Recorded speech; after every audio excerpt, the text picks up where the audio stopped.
We are now live. Welcome to the RVA Rap Elite episode 42 draft. We have already done the automated lottery.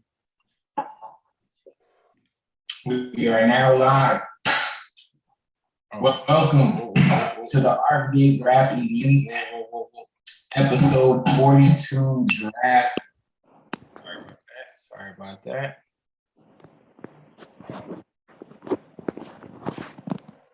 We have got just about almost all of our GMs here. We got two Noah pages. We got Noah Page from two whole different angles. It does not get you extra picks though. Just want to make that clear. But we might have an announcement involving one of these Noah pages. We'll get to that before this is over. Did you know that you're on here twice? And I can't even hear one of you. The other one, that's crazy. One of you doesn't move. The other one moves and I can't hear you. This is strange. It's like hear no evil, see no evil. That's when.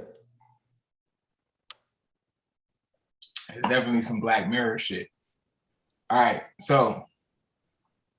Hey, Randy, you said you added some names to the chat, right? You added some names, right? Okay, I see them. Hello, Finesse. And Darius. Right? Darius Alex White. Mm-hmm. Yeah.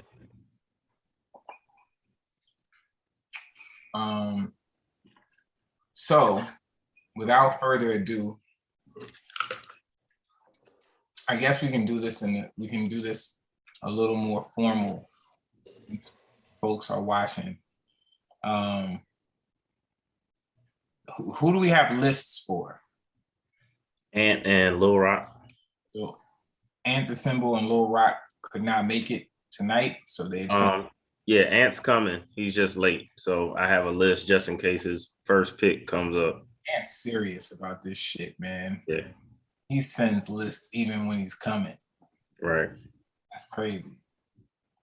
So we do have the incomparable lyricist extraordinaire, friend of mine, Kane, in the building. We have podcast extraordinaire, personality, community, man of the people, Randy Wilson. We have podcast OG, hip hop, wrestling, politics, baseball, you name it, he knows it. That hat is fire, Cheats. That hat is crazy. And his hats are all fire. I need that. Cheats, Mark Cheatham Cheats. And he got the old shirt on. Let's go. We've got our Mr. Here RVA, the board leader of the GMs thus far this season. In his first rookie year as a GM, illiterate Eli, secret bonus level, WRIR, low-key comedian extraordinaire, Noah Page is in the building. And I don't know if I should announce Bryce because his face is not on the screen, but he's here. So shout out to DJ extraordinaire, podcast extraordinaire, underground hip hop aficionado, wrestling aficionado, DJ B Rice. and to help moderate everything, graphics extraordinaire, vocalist extraordinaire, featuring on Radio Being Friends, episode 2, July 11th, by the way. Just changed his name on the screen. My blood, cousin Frank. Yo, can we just shout out cousin? Can we just shout out Frank though? Like I call Ronald Osley vibes. Real talk. Let's just shout cousin Frank out because I didn't know. I didn't know. He was doing a little. He was doing a little something. He was doing a little something. Lit. He got my Instagram lit. Out of all the rehearsal tapes I posted, Yo, his is lit. His is like going crazy right now. He got he could be doing some people comment that follow me that don't comment or like nothing. Nice, Frank. Yes. Appreciate y'all, man. Yeah, it was like that, Frank. I'm gonna say you doing a bunch of weddings. Right. So make sure y'all come out on Monday. I know it's a Monday, but we're changing the narrative. Mondays don't have to suck. You can look forward to Mondays. And this is a Monday that you can look forward to. Radio Being Friends, July 11th. Now, to the business at hand. Introductions have been made. Lotteries have been drawn. Frank, who's it on? First pick is Kane. Kane, what say you, Kane? Trey Authentic. Kane has chosen Trey Authentic first in the first round.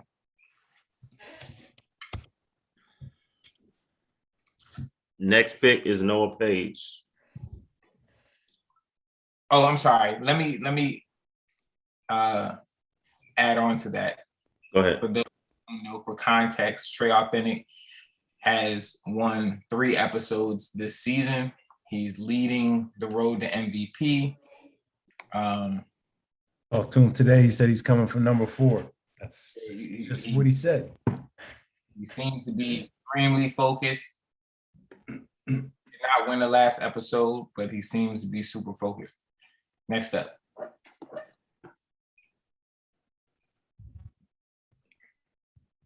It's on you, Noah. All right, Noah picked Baloo. Noah Page has selected Baloo second in the draft, going to team Noah Page. Baloo has improved consistently month after month. He's definitely been adding points on each particular month. He's carving out a way for himself. This is the highest I believe he's ever been drafted. So, next up. Next up is Cheats. Let me just say. Let me just say. This is a deep field. It is. Very, very, very tough field. And I was looking at 3 and I was like, I'm going to have a real tough choice to make at 3. A very difficult choice. But as always, one of the 2 GMs did not go through my playbook. So they picked someone that is not on the board that I had in the top 3 selections. And so that means I've got a very, very hungry, very, very determined returning champion in vintage sitting on the board at 3. I see you, Elijah. I see your face because I know where we were going to go with this, but I will not allow you to take vintage off the board after Trey with the Nick. Trey Authentic already went off the board. So Cheatham says, you know what? Bring vintage and bring another championship.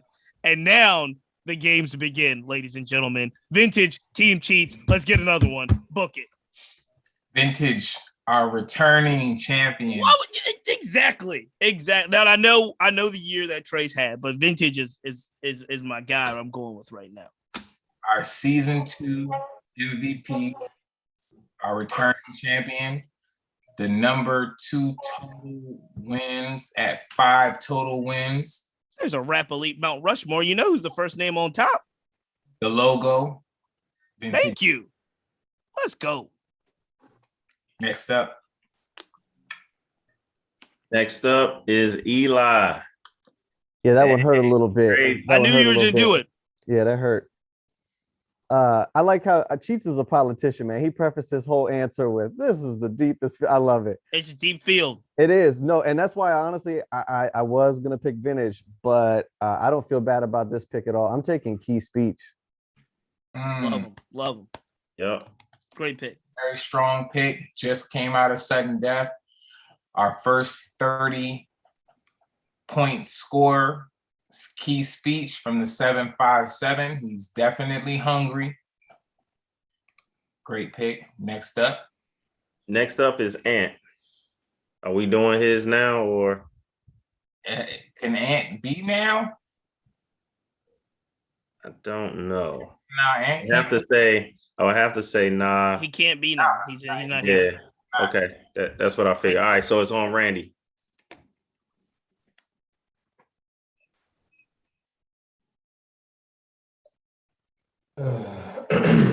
Well, I think it's only right that as I make my return back, I can still come back in 5 months. I could, I really could. Y'all made some good choices, but as the previous champion, let me come back and give you some game. And I respect Kane over there because I think we have similar ears, but y'all picked some good guys, but y'all still ain't learned. I can tell because outside of Cheatham, that was a Cheatham trade. I don't know about it like that. That's tough. What I do know is that it's about timing when you select your people. Yeah, like you can pick a dope MC, but you can also pick them at the wrong time. Picking Vintage is good. Picking Trey is good. For me, it's good to pick Mila right now. She's my next episode. She hasn't won recently. The hunger's there, obviously. I just had a conversation with her, so I kind of got a feel for where I think the timing right now might be for her.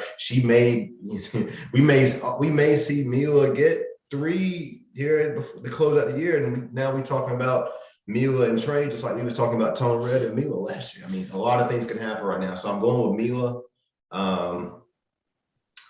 Y'all still some people on the board here that hasn't been picked, man. This is crazy to me. So Mila Mansa, I'm so happy to have you for me, it's great marketing at the same time. I'm about to push the shit out of her. You know what I'm saying? Like I'm about to push her episodes and I'm about to push Rap Elite cohesively. I'm just happy to be back with the family.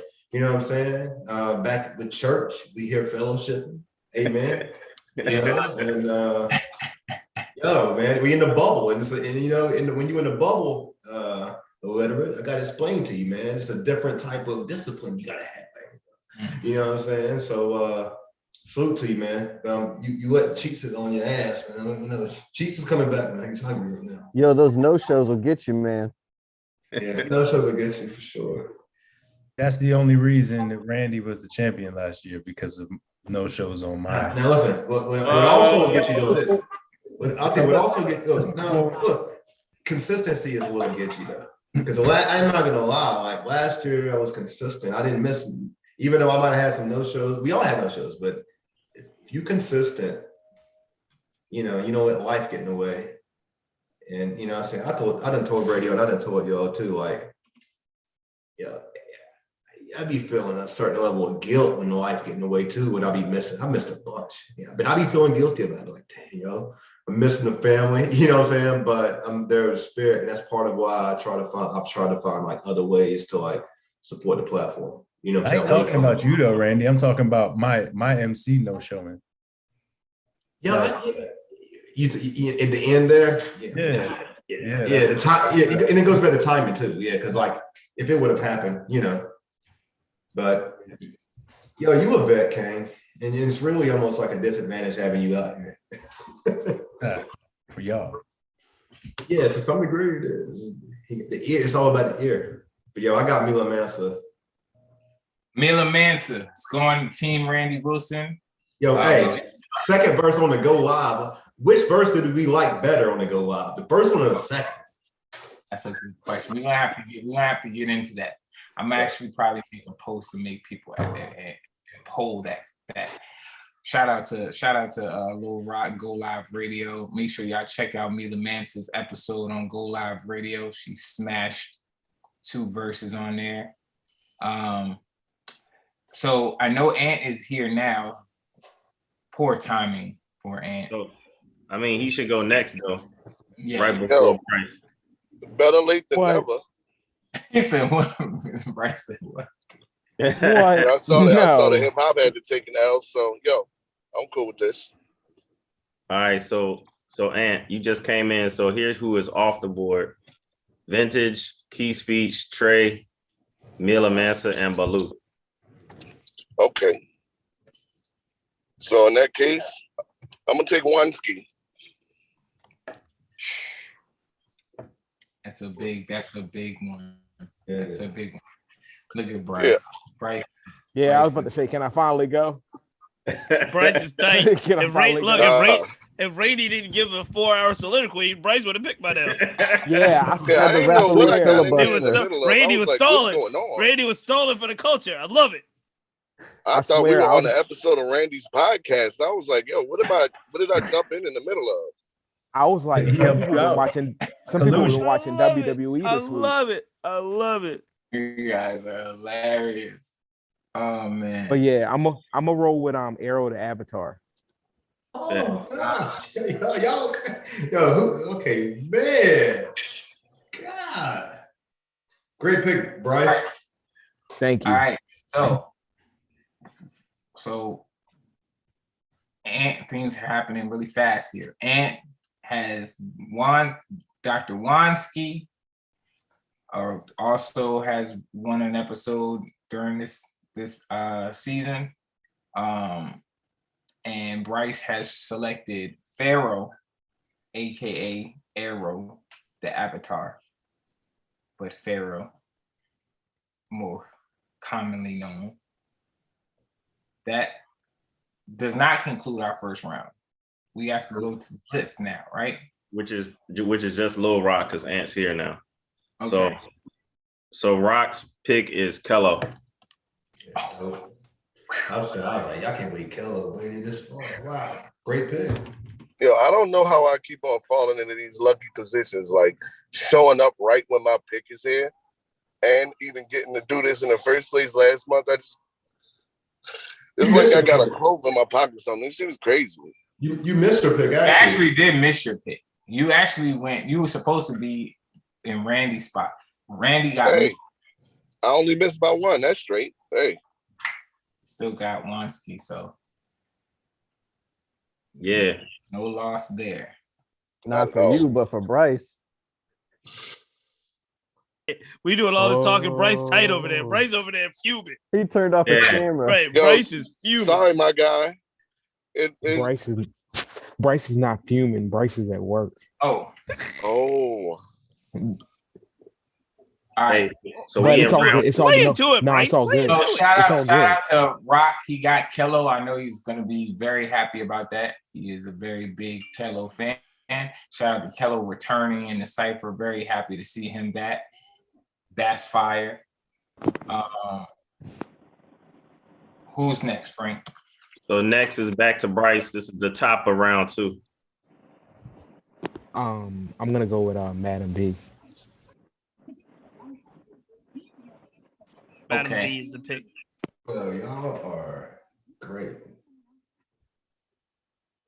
Bryce has chosen Madam V. So now Bryce has Pharaoh and Madam V.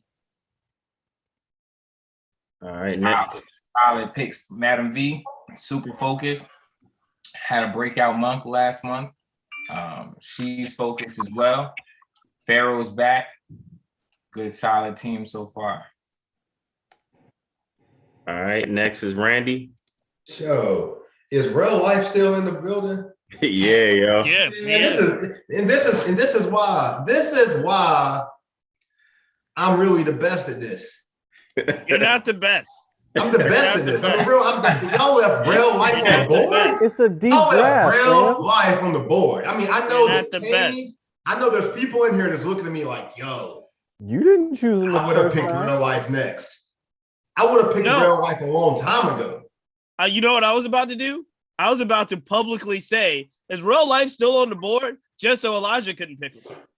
See, man. That's what I was about to do. See, man. I'm like, what? I didn't want it to fall to Elijah. I was literally about to say, should I just ask, is real life available? Because he can't get him. Elijah can't get him. You can get him, Brady. Congratulations. Listen, yo, radio.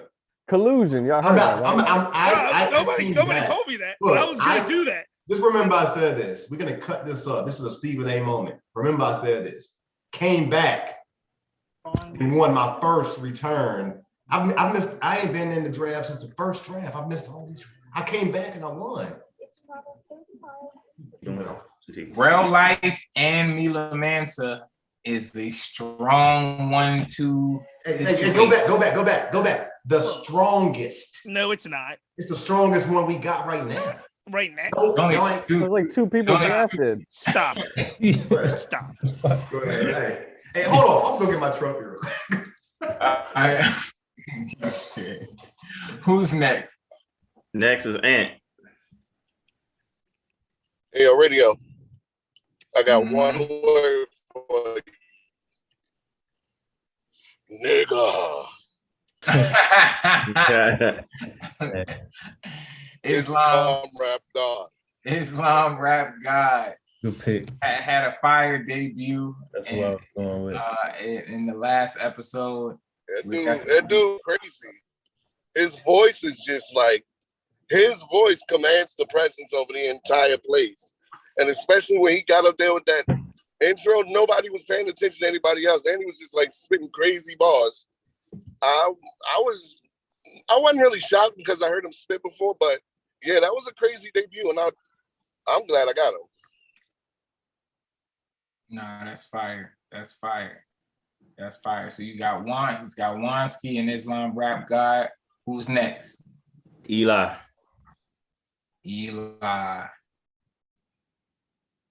Yeah, I'm taking Pop Burner. Is that right?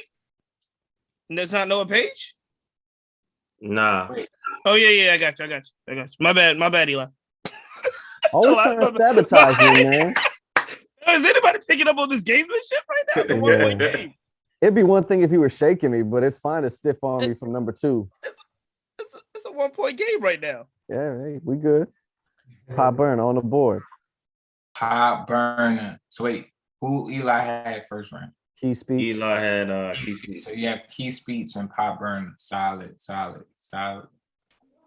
Next up, Cheats. Cheat ham. Are you sure? Yeah, I'm sure. I'm sure. Marcus. Cheat ham. This is where it gets tricky though. This is really where it gets tricky, I'm gonna tell you.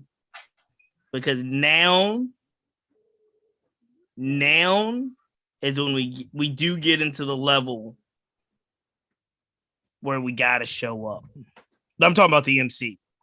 We're at the level now where the consistency part of this is he gonna be hit or miss. Watch a pro at work. Nah, this is tough.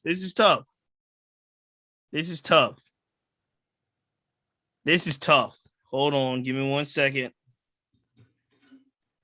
Because I've been burned before by the no-shows. I've been burned before by the people that you would think would show and no-show.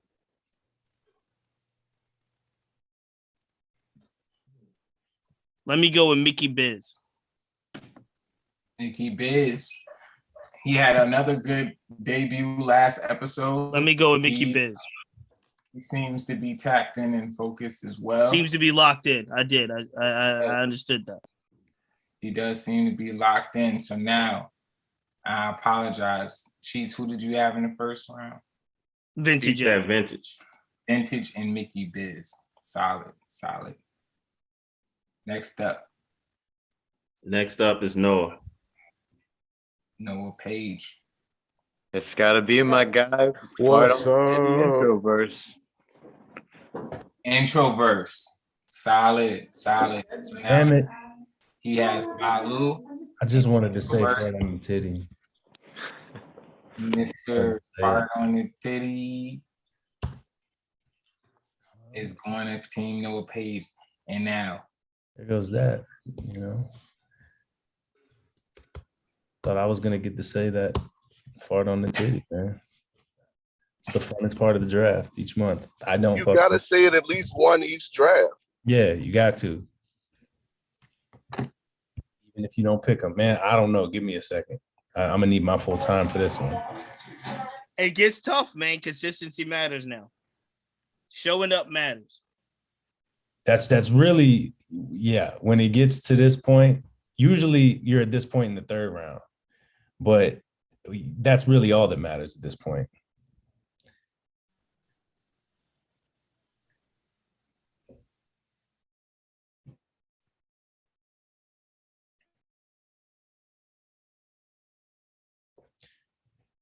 Shit, let me go with C Spicy. Man, that's a good pick. Let's spice it up. That's a Let's consistent spice it pick. up. That's a good pick. He Hey, shows up. Shows up, man. And you know what? I'm gonna tell you what I think what I think contributes to what makes him a good pick. When I check out his page and I see his marketing, when he performed, I think back in April. Am I correct, Radio? He's on a flyer back in April. for At a the draft the event. draft, yeah. That that matters. You know what I'm saying? That value, that you know, and it contributes to a person's position and investment into the platform. I mean, he got it on his page. And when you see it on his page, it says to some degree there's some buy-in, you know. So buy-in says the chances of missing is less. Oh, well, no, he has super buy-in literally because he is so we do, those that don't know, we do discount codes for each of the MCs every month. And we do a contest. Those who have sold the most tickets via your discount code, they win $70 and they get free entry to the next month's cipher. So C Spicy has won the discount code contest 3 months running. He hasn't paid for a cipher in months. He's getting paid to rap at Rap Elite at this particular point in time. So, he's always got his family, and he's always selling at least 5 tickets every month. So not only is he there, but his girl, his family, his mom's, pops, and That's dope. all the above is there. So shout out to C Spicy. I respect that. He also fucks with who fucks with him. If you look at his page and you look at his engagement and his followers, if you follow him, he follow you. So that's to me that says I'm committed. You know what I'm saying? I fuck with who fuck with me. So Rap Elite, I'm fuck with you. That's what it says. That's a great pick. He ain't even my pick, but you took my pick. Was that Kane pick? Kane picked him, right? Yes. Of course. My So we gotta get Lil Rock's list choice, right? Yeah, he picked Chef Token. Chef Token. That's a solid pick after last month. Chef Token had a breakout performance last month. He's very focused. Very focused. So I'm excited to see what he does this month as well. He just put in the MC chat, thank y'all for pushing my pen. So usually when people say that, foreshadows good things. So Lil Rock has Kello and Chef Token. That's solid.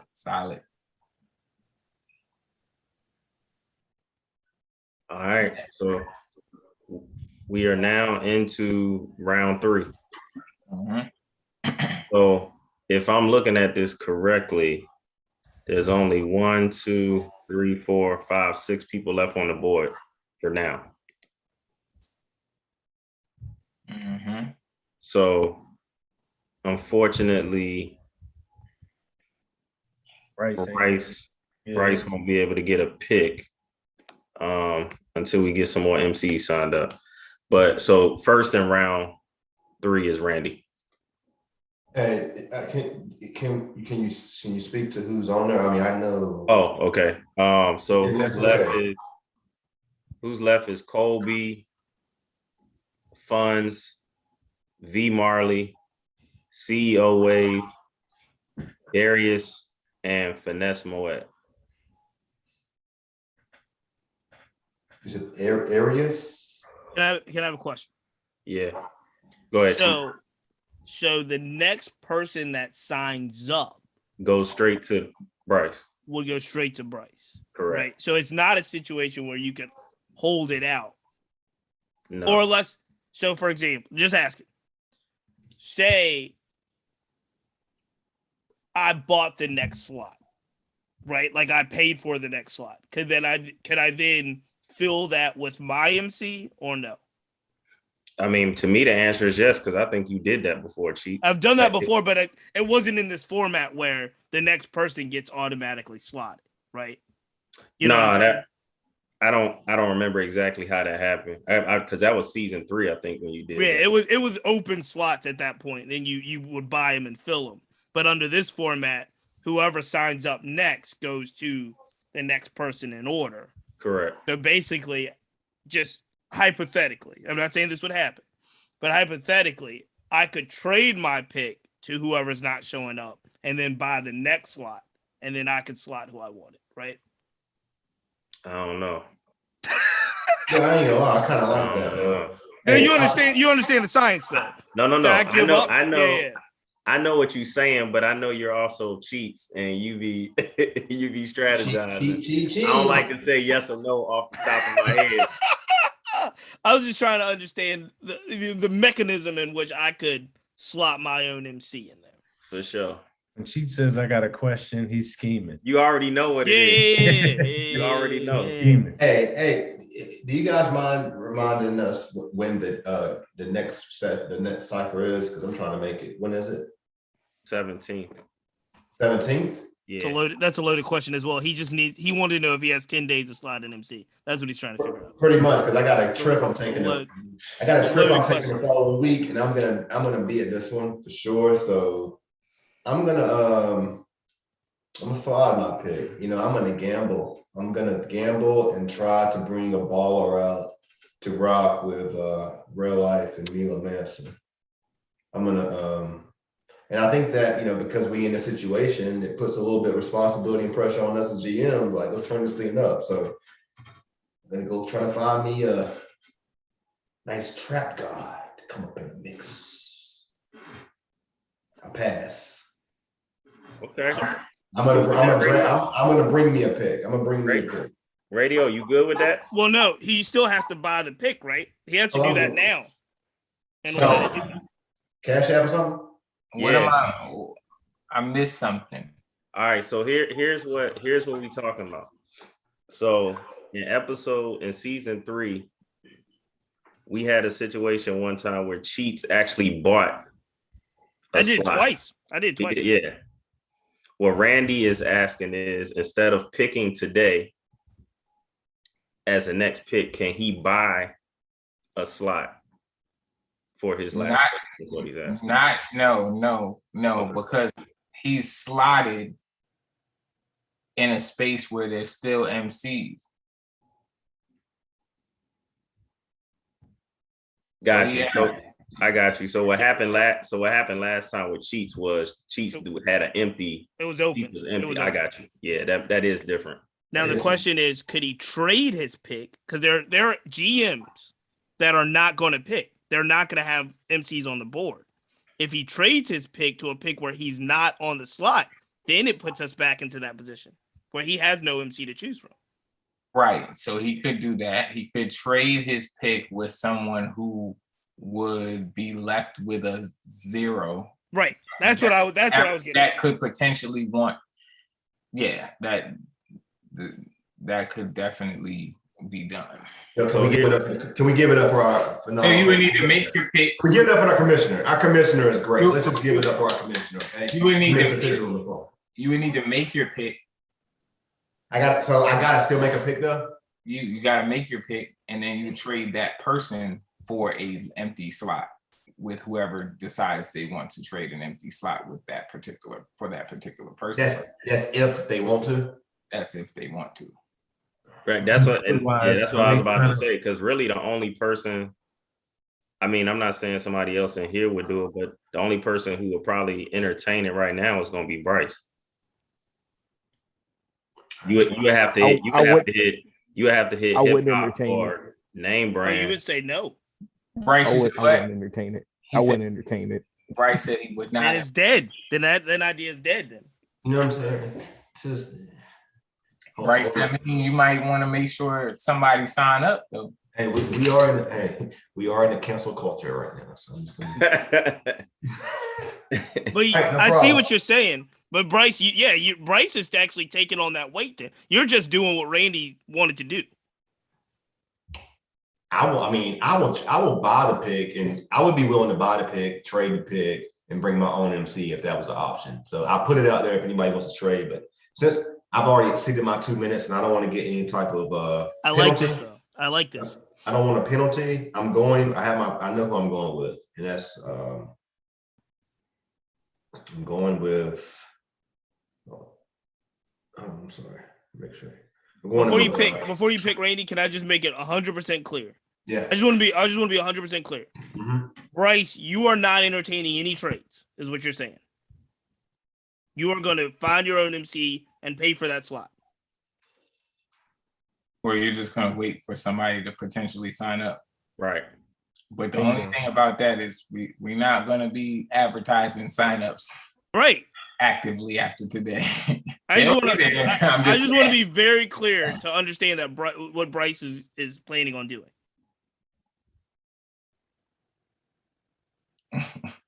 Bryce, tell CB, tell the news. You take a break, Bryce. Noah's laughing.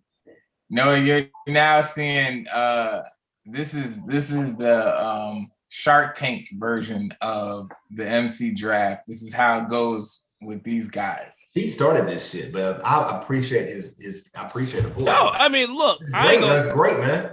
I remember what I bought Smith Knight one time around. You brought Smith Knight. You brought who was OZ put me on to the young. I bought Chance. Yeah, Chance. Like I'm telling you, it could work if you work it. That's the issue. Introduced Chance to the cipher. Chance. He didn't want to do it at first. And I had Illa Styles saying I had some stuff waiting. I mean, look, I'll be honest with you. Somebody need to trade this pick for me because I promise you, I'm gonna turn it up if you do it. I'm doing it for the culture. He's talking about Rucker Park moment. Wait, Bryce is here. I'm on my P. Diddy Dame Dash here right now. I'm trying to bring someone out. Let's go. Bryce, what? Bryce, look, this conversation let's talk. To occur right now. That's all all. Right, let's talk. No, let's talk. If you're willing to give up your pick, so say you get a number 1 pick next round, if you're willing to give it up, like next draft, I might be willing to trade. Ooh, I like it though. I like where you're headed. So this pick and a pick next first round pick next conditional number 1. That's crazy. Yeah. That's mad crazy. That's mad smart though. That's B Rice. That's smart. That's smart, B. What's the cost of winning? What's the cost of winning? How bad do you want this pick, Randy? Because you have what Mila and Real Life. This is almost a guaranteed pick. Hey, championship DNA. But go ahead. What you say? What's the question for me? Am I willing to do it? So basically, here's I'll formalize this. I love it. This I love it. If you rank higher in next month's lottery than Bryce, the pick swap, you would be giving a pick swap. You would be doing a pick swap with Bryce next episode, in addition to giving up whoever you're giving up to him for this empty slot. All right, that's what he's positioning for me. That's what he's positioning. Nah, fuck that. We ain't doing that. Take the risk, Randy Wilson. We're not doing that. That's not a smart risk. It's not a calculated risk. That is a lot to be giving up. This is Flop a two. And you still gotta buy the spot. Yeah, I got two people with championship DNA. You know, I'm a championship DNA. All right, Kendrick. I'm not doing that. Relax. I'm back in the Randy. Bryce is not gonna pick who you're gonna pick. Yeah, I mean, it doesn't matter. People. The problem is that he's gonna. The problem really here. I'm gonna make my pick, but the problem here is that I got limited options. I don't like limited options. Be great, Randy Wilson. Be great. Yeah, that's cool. I just go ahead and pick a pick. CEO. You gotta live good and be great. My pick is. Wait. What did you pick? CEO Wave. Yeah. Bruh, I've been looking at this dude's name. I cannot believe he's been on the board. Oh, that's crazy. That dude been crazy. Hold on, who? Oh, that's crazy. Y'all didn't watch the Cypher versus Cypher last month. Oh my God. He was one MC in the versus Cypher that made me go, oh, they came with something. Dog, he went crazy. Yeah, Thank you guys. Hey. Like for people to be sleeping on this dude and be CEO Wave. And you know what? It's so funny because he said in the chat, he said, nobody's seen me in the Cypher yet, so I'm probably not gonna get drafted. I was like, you get drafted, it's just where you get drafted at. And he's like, he was like, after this one, they'll definitely. Yeah. No, you don't. Cypher versus Cypher. I mean, y'all can go on the timeline. If you looked at his sign-up video, just look at it. It's a clip of him in the Cypher versus Cypher. Yeah. Y'all gonna be sick. It's some people like, sick. He's dope. He's dope. To pick this dude. I was sitting here to pick this dude because I'm looking him dead in his face the whole time. Like, I like this dude. This dude can really spit. Oh damn, Bryce. You never know though who I can just call up like maybe like 48, 72 hours before. On that bullshit. Hey, I'm saying that's what we were talking about before though, but you wasn't trying to make that move. I'm gonna do that now. Hey, you be all right. You be cool. You be Randy. You already got a good dude in your Cypher, a solid MC. You good. Great. It's great. Don't put respect on my team. Great. Hey, Randy got a solid team, man. Thank you, man. He does. Randy got a solid team. He does. Hey, yo, solid team. I might go get on the bike real quick. That's how I come back. You know what I'm saying? Where you at, Kate? You know what I'm saying? Where you at, Kate? Oh. You're looking like Roy Jones right now.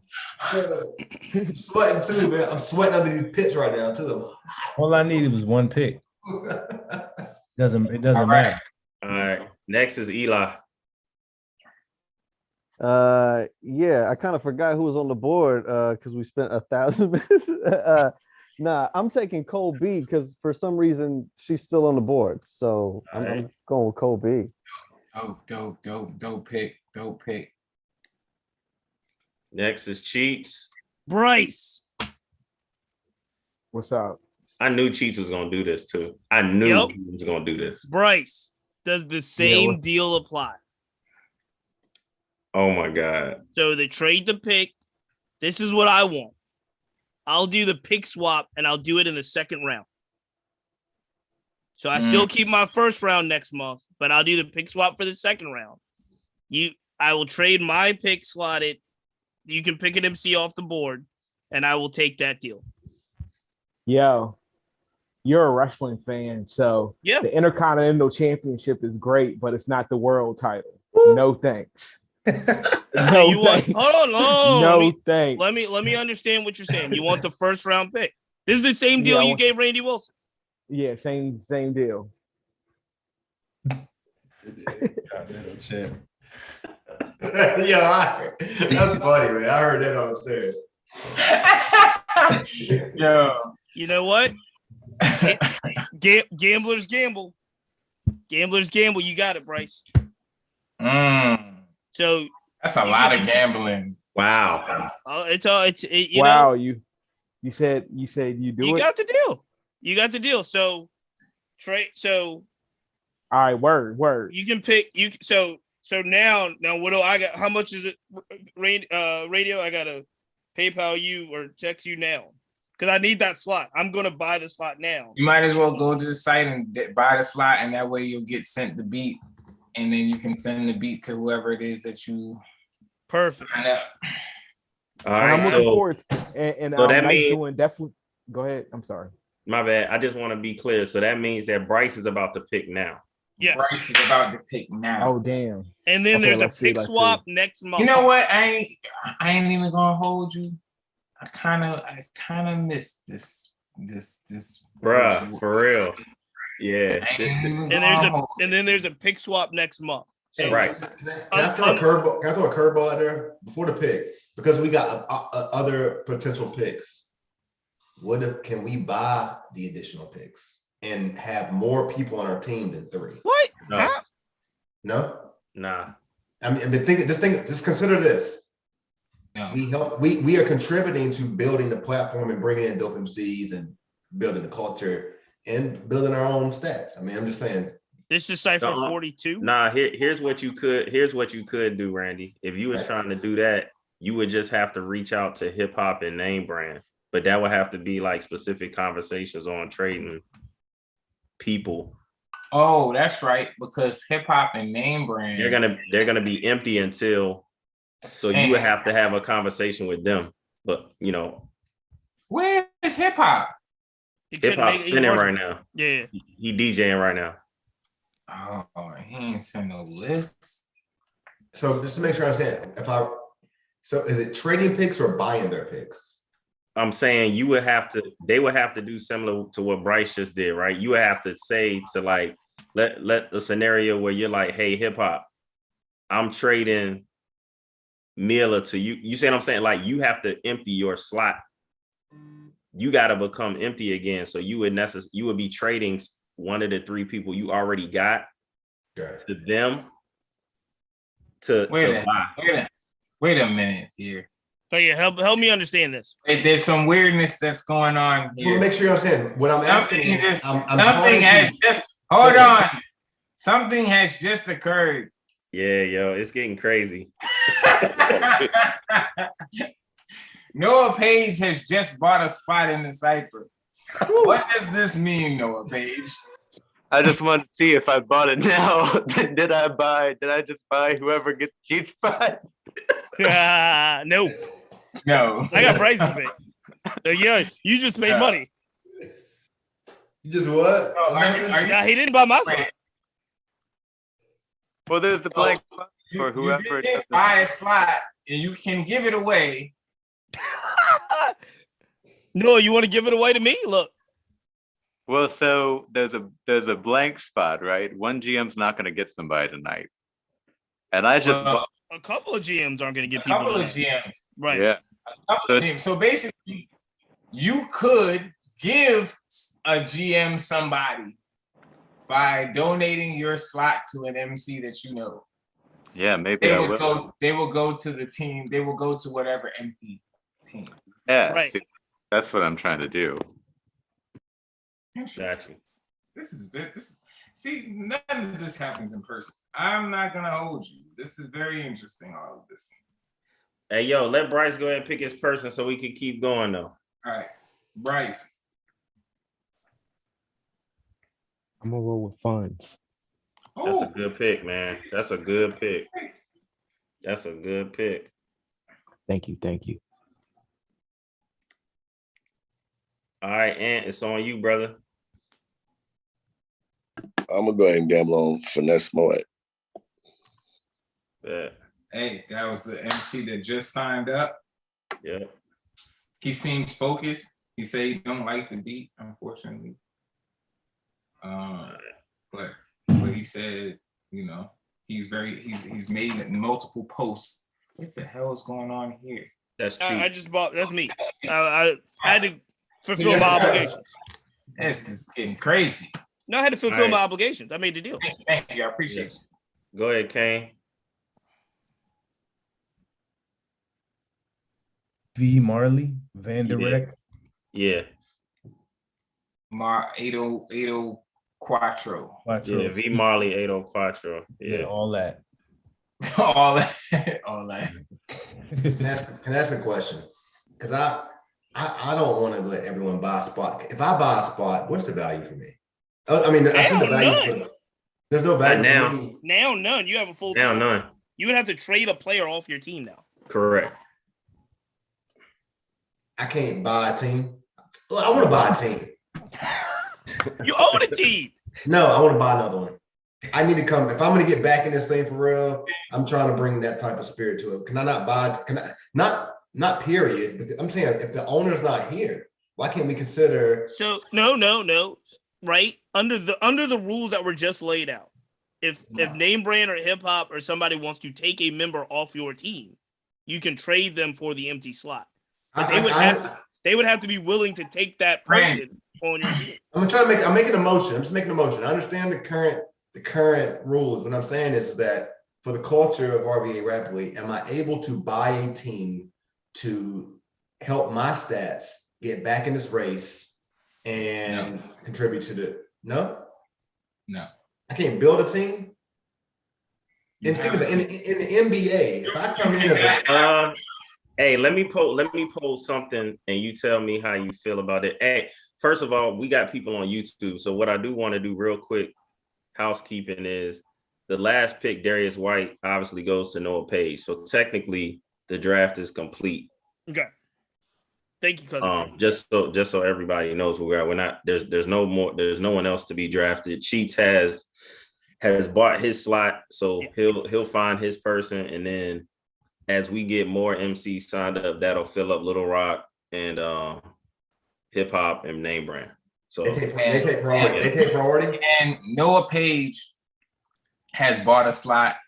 So MCs, you can holler at Noah Page and maybe he wants to give you his slot. I don't know. Noah Page is not eligible to rap in the cycle because Noah Page is a GM. So yeah, if an MC wants to rap, I'll give them the slot for free. I was really just trying to buy Cheats' pick. You know what I mean? That was a clever idea. It's a good idea though. It's a good idea. I liked it. That's savage right there. That was thinking. Yeah, I like so here's that. Here's what I'm gonna throw out there. I think radio's gonna shoot it down, but this is from a drafting standpoint to what Randy's asking. If Randy went and bought his team, what that does is he's just out of the draft. So like Randy would just have his 3 people. They will already be on his team and he's just not part of the draft. I think that's really what he's asking.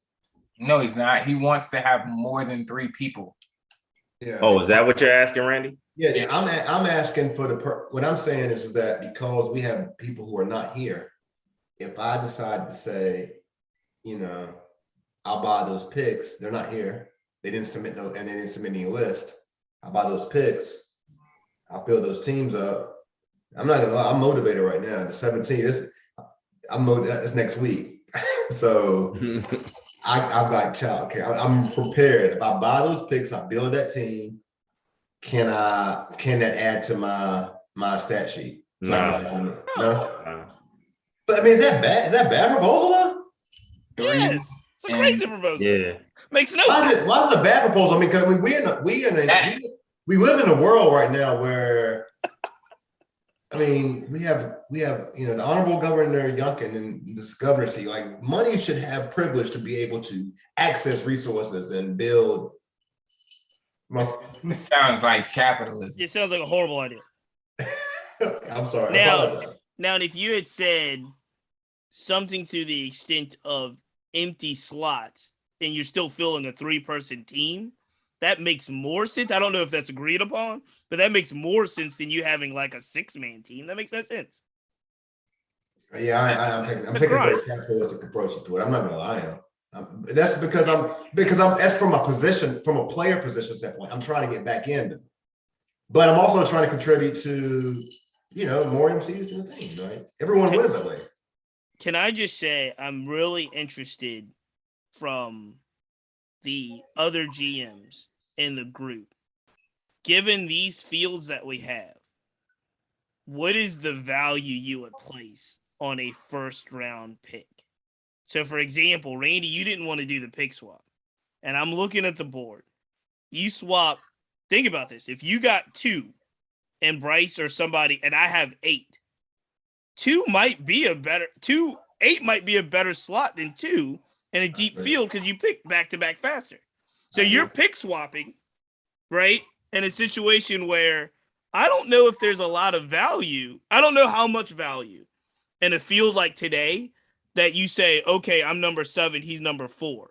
I agree. What's the difference in that in talent? So I was like, I'm not going to hesitate on the first round swap because I'm still probably going to get a very dope MC. Yeah. And now I can be competitive this month, and probably still be competitive next month. That is a fact. Yeah, I agree. I Because don't think having a number 1 pick, in my opinion, is not. It's not doesn't hold the same weight as it has before because the MCs have developed and grown so much through the platform that your first round pick should give you 24 better points. Yeah. For And sure. that's what you're looking for. So you're looking for someone to keep you in the game. Second round, you're looking for someone to, hybrid that. And third round, you're looking for someone to get you 21 or better, and that you're gonna win. There's another element, a personal element of this that actually is probably more connected to Randy to make the deal, to incentivize me to make the deal than not. Randy was touting that he probably, with their first 2 picks, could possibly have the best team, right? Yeah. With the first 2 pillars that you had, Yeah. which was Real Life and Mila, right? Yeah. Last month, people may not remember this because we had so many no-shows at the GMs. Last month, I had Mila and Real Life and Apple Brown Betty. That was my team. That's a winning team. That team won. It was a winning team. But I'm in my mind thinking, I need to, not even thinking about the point total. I was like, if I can beat that team, that's it. Randy's got a really good team. I can't beat that team with the people that were left. So I'm thinking I got to beat that team. So I got to make that deal. That makes sense. Now I'm just interested in seeing who that person is. I don't know. It'll be tough. It'll be tough to say. I don't know. This is very interesting. Very, very interesting to see. I'm also interested in seeing Elijah. How you feeling? Elijah's at the top of the board. Gives his slot too. Where you at, Literate? Also, let me announce this. So this is also, we're gonna announce this now too, since Noah Page pretty much has most of his team solidified. It's going to be solidified regardless. It will be the Cypher versus Cypher will be between Team Ant the Symbol and Team Noah Page, secret bonus level. Oh, about that. What you got, Noah? No, you go. What do you want to say? I just want to know what you got. Yeah, I'll tell you. Here, long I'm waiting for somebody. This would be an exclusive if he tells us who he's got so far. That would be actually incredible. Interesting. Yeah, I'll tell you who it is. I'll tell you this too. If anybody drops out, then I'm gonna rap in it. Me there. If anybody doesn't show up, Telling somebody I'm gonna just start yelling like Big Body Best if another person dropped out. Of yours? Yeah. Yeah, you've been making it 3 people a month. But I won both of them. You did. And if somebody drops off of your team, you got to rap too. That's what I said. I'm gonna just start yelling like Big Body Best. Yeah, me and Ant are gonna just rap at each other the whole time. Yep. But so I got some people, I got Arrow on my team. I got Jason. Oh, Jason. I got yeah. Jason I like. He reminds me of that guy from Mean Girls. And thank you for what it's worth. Yep. I got somebody I know that none of y'all know because I've only heard him rap like once in my life, but he's a real eager kid. I like his spirit a lot. He's the guy called Shadow Fox. He's gonna be on my team. I like that name. I got somebody that I hope everybody in this in this Zoom call knows, Sean King. Sean King. Nice. He's Yeah. nice. He can rap. He can rap. He also does great content. I respect that. I like that dude a lot. Like multi-talented dude. Fact. Yeah. And my last MC is one of my oldest friends in rap. An MC who has won Rap Elite previously, and who has done many things of great acclaim, who I'm really glad is coming back after a long time. MC Correct, who won the first ever. That's fire. That's historic. crazy. Again. That's fire. That Yeah. Correct was our very first Cypher champion. The very first episode when we were still RVA Lyricist Lounge. Yep.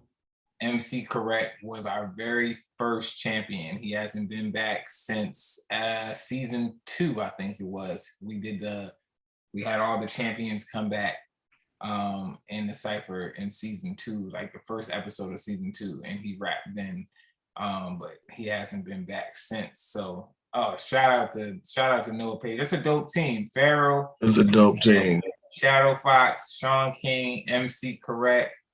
I'm really excited to see Jason in battle form. Yeah, for sure. That's kind of scary.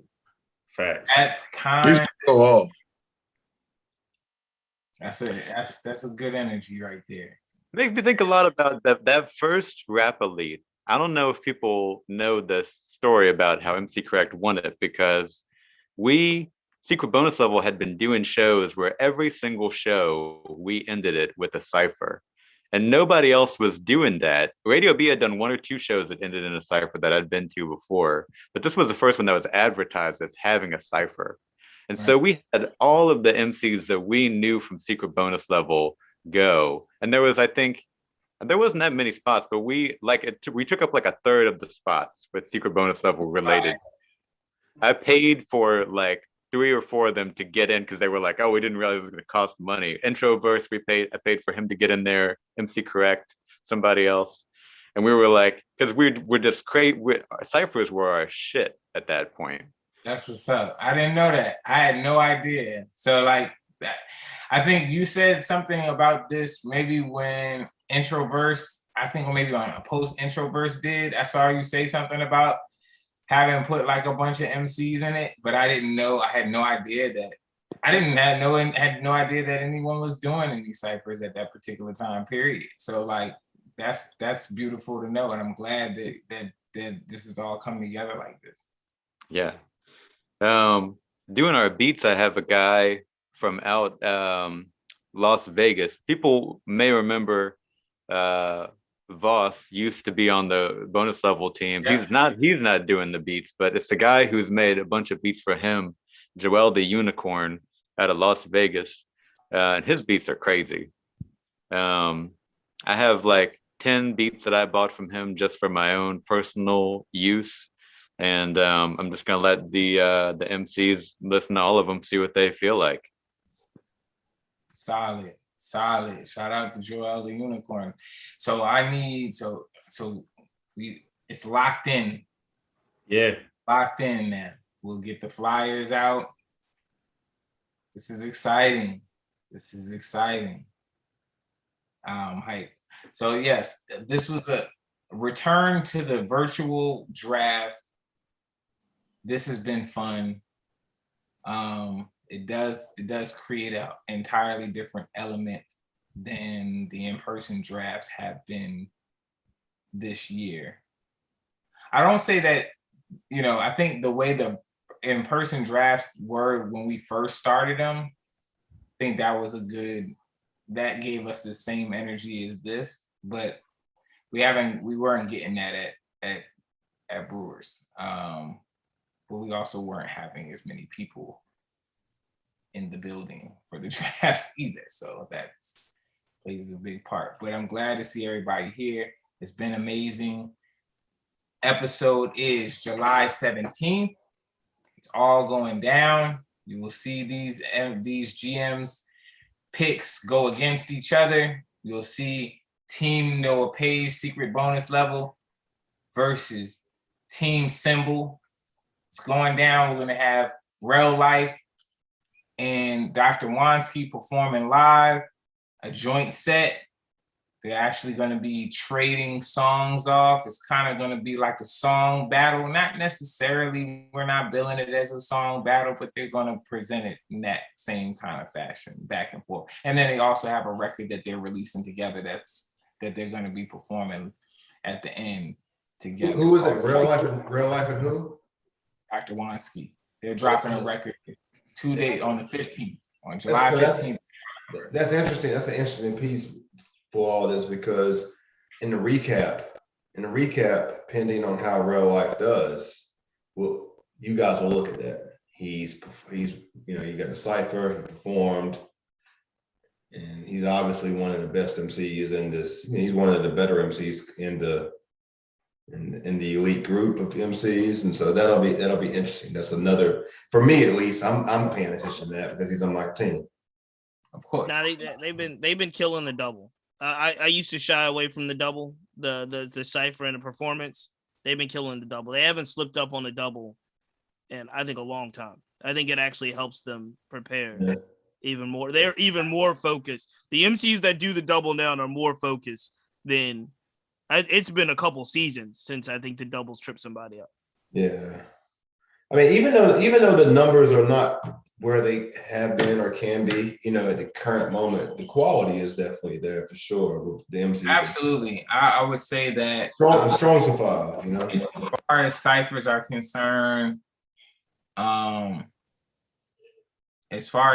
are concerned, this has probably been easily the best season,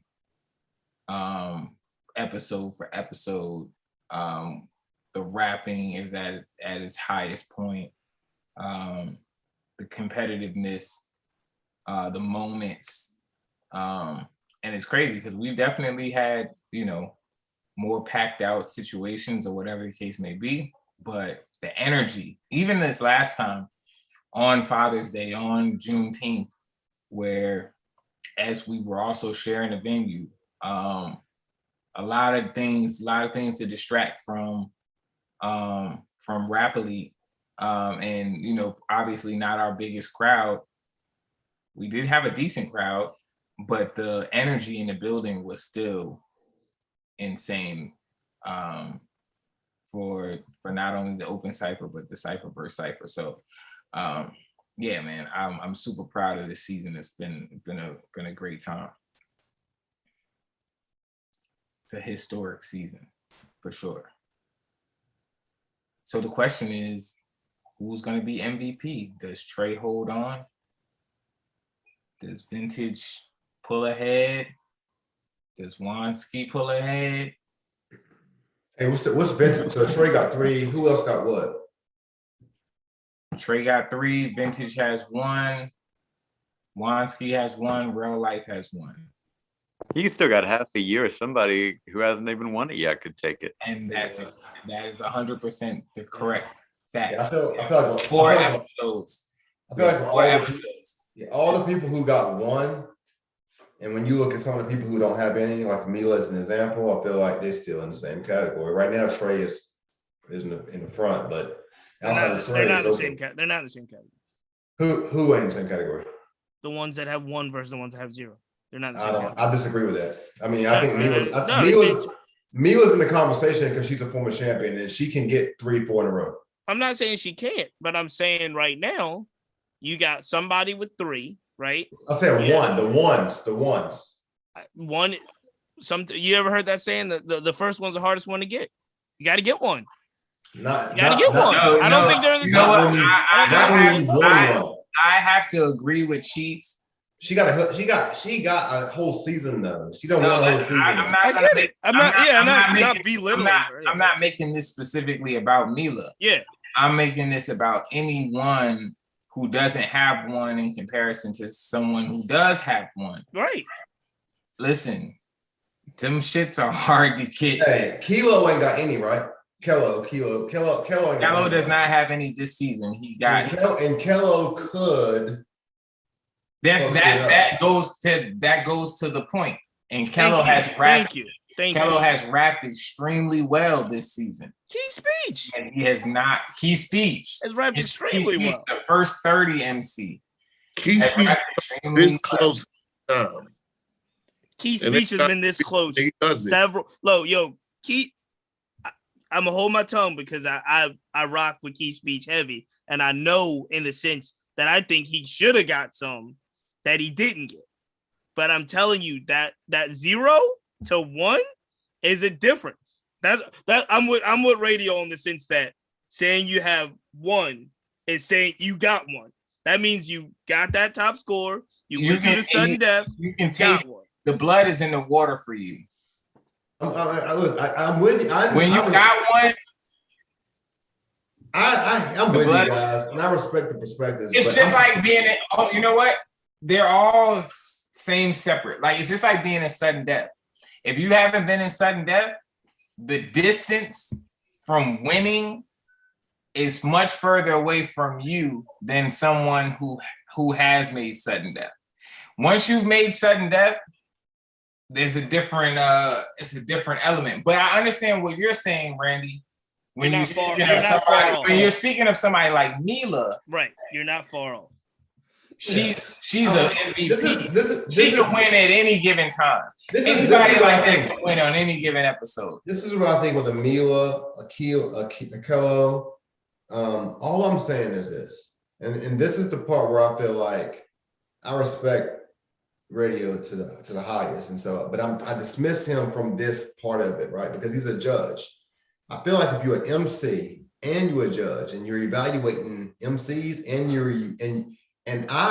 whether I'm at the event or not, I watch everything on YouTube and Instagram. I watch everything, and when I say I watch everything, I watch radio, Nick, Izulio, and Spielberg. I watch them too. I watch Frank. I watch the camera, Scooby. I watch them. So what I'm saying is that when you watch them, and if you catch a vibe, like Mila caught a vibe, she went on a momentum break. All I'm saying is this: any MC who doesn't have any wins right now, if they catch one, and you watch radio and he catch one, then you start beginning to recognize what they watching for. And that gives them momentum. That's all I'm saying. So that's why I'm saying the people who have zero, when you're talking about a Kella who's won and who has the ability to continue to win, it's all about, remember I said it's timing. His season may be now, and I don't care if he got 0 or not. If he gets 3, he's in the conversation. We got to get 1 before you get 3, though. That's what we're saying. That shit is hard. But it's not easy. Yeah, it's hard. Not, but so when you gotta get 1. But when you get 1, you can get 2. And when you get 2, you can get 3. I agree. I'm not disagreeing. No, 100%. Momentum is a real thing. That's what I'm saying. I'm looking at it like this. We got July, August, September, October, November. So we only halfway through the year. That's all I'm saying. Like that's how I look at it. Like 4 episodes left. 4 episodes left. Right. The end is nearer than the end is nearer than you think, bro. 4 episodes left. What's the mean, July? What's that? Help me understand why it's only 4. It stops in October. Why are we stopping in October? Why are we not going to November and then December the finale? No, you talk about me. You talk about me trying to change the rules. You talk about me. He's trying to extend the whole season. I'm sorry. What you mean? I'm confused. What happened in November? So refresh me. I'm sorry. Because what happens in November is when we do an episode in November, we don't have enough time in between determining who the MVP is and preparing them for flag. I mean, we did it, but it's really not ideal.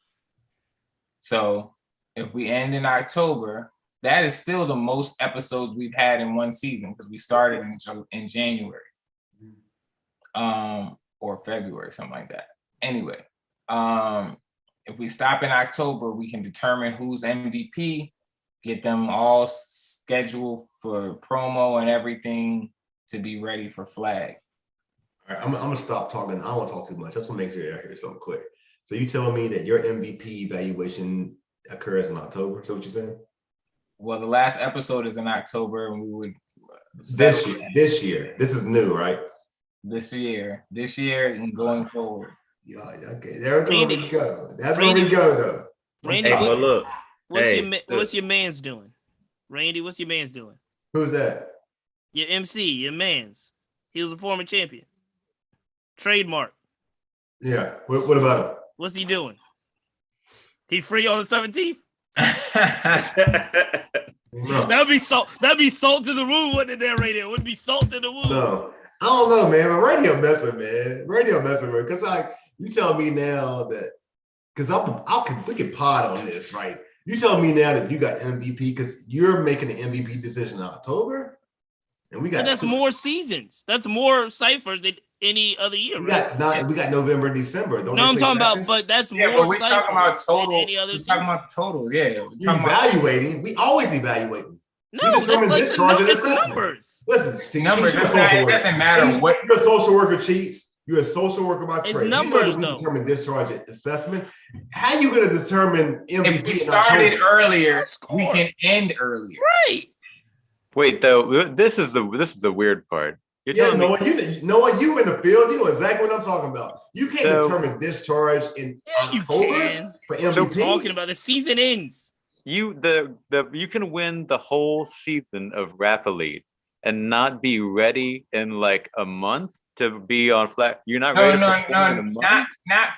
not for them themselves, but more so for us. Like it just creates more confusion for us to have to. Like, all right, so like Y'all know it's in a the flaw past, here. in the past, our episodes were on the last Sunday of the month. Right. So mind you, you got the last Sunday of November, and then flag is the 10th or the 11th of December.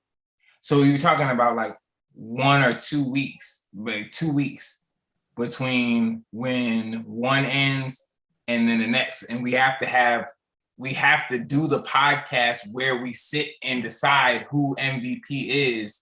It's not like you walk out of episode whatever and automatically know this is who the MVP is. I mean, it just hasn't been that easy before.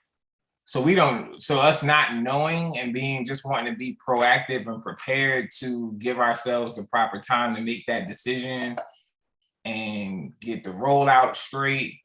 That's another thing. Let me back all of this up. I also want to put more energy and focus into promoting flag where I'm not promoting RVA Rap Elite all the way up to 1 to 2 weeks before Flag on the Moon as well. So it gives me and the team some time to be able to actually properly promote flag, because either Rap Elite suffers or flag suffers in having them 2 weeks apart. Hey, one thing I want to say just from a history standpoint to Randy's point. Last season, Mila won 3 out of the last 5. So to the point of somebody catching momentum at the end of a season, it's possible. That's possible. I mean, Yeah, that's not. It That's is. not. It is. that- It that's is not because an argument. Yeah. if Tone would have won that, if Tone would have won one of those last couple, the conversation would have changed a little bit. Absolutely. Absolutely. That's all I'm saying. I mean, I hear and understand where radio coming from for selfish personal reasons. But we talking about league. We talking about league selfish. I mean, respectfully though, because he got multiple bits to play. No, because I started the season earlier. That's what I'm saying. We started earlier than we started before. So there's no one been shorted the amount of episodes. This is no, I understand. There's still more episodes this season, more chances They've had this more season than last season. Can I ask? So what are we Can I ask talking two quick? about? Can I ask 2 quick questions? Yeah, there were only 9 episodes last season. Right. There's 10 this season. 10 this season, 9 last season. So an extra episode to get the job done. All right, my bad. 2 quick questions. I wish Kane was on here because he was talking trash about. And they're actually both for the commissioner or somebody that's in the know in this. 1, what officially happened to Basic? Has Basic decided he's just not going to do this anymore? He's moved, right? He moved to California. And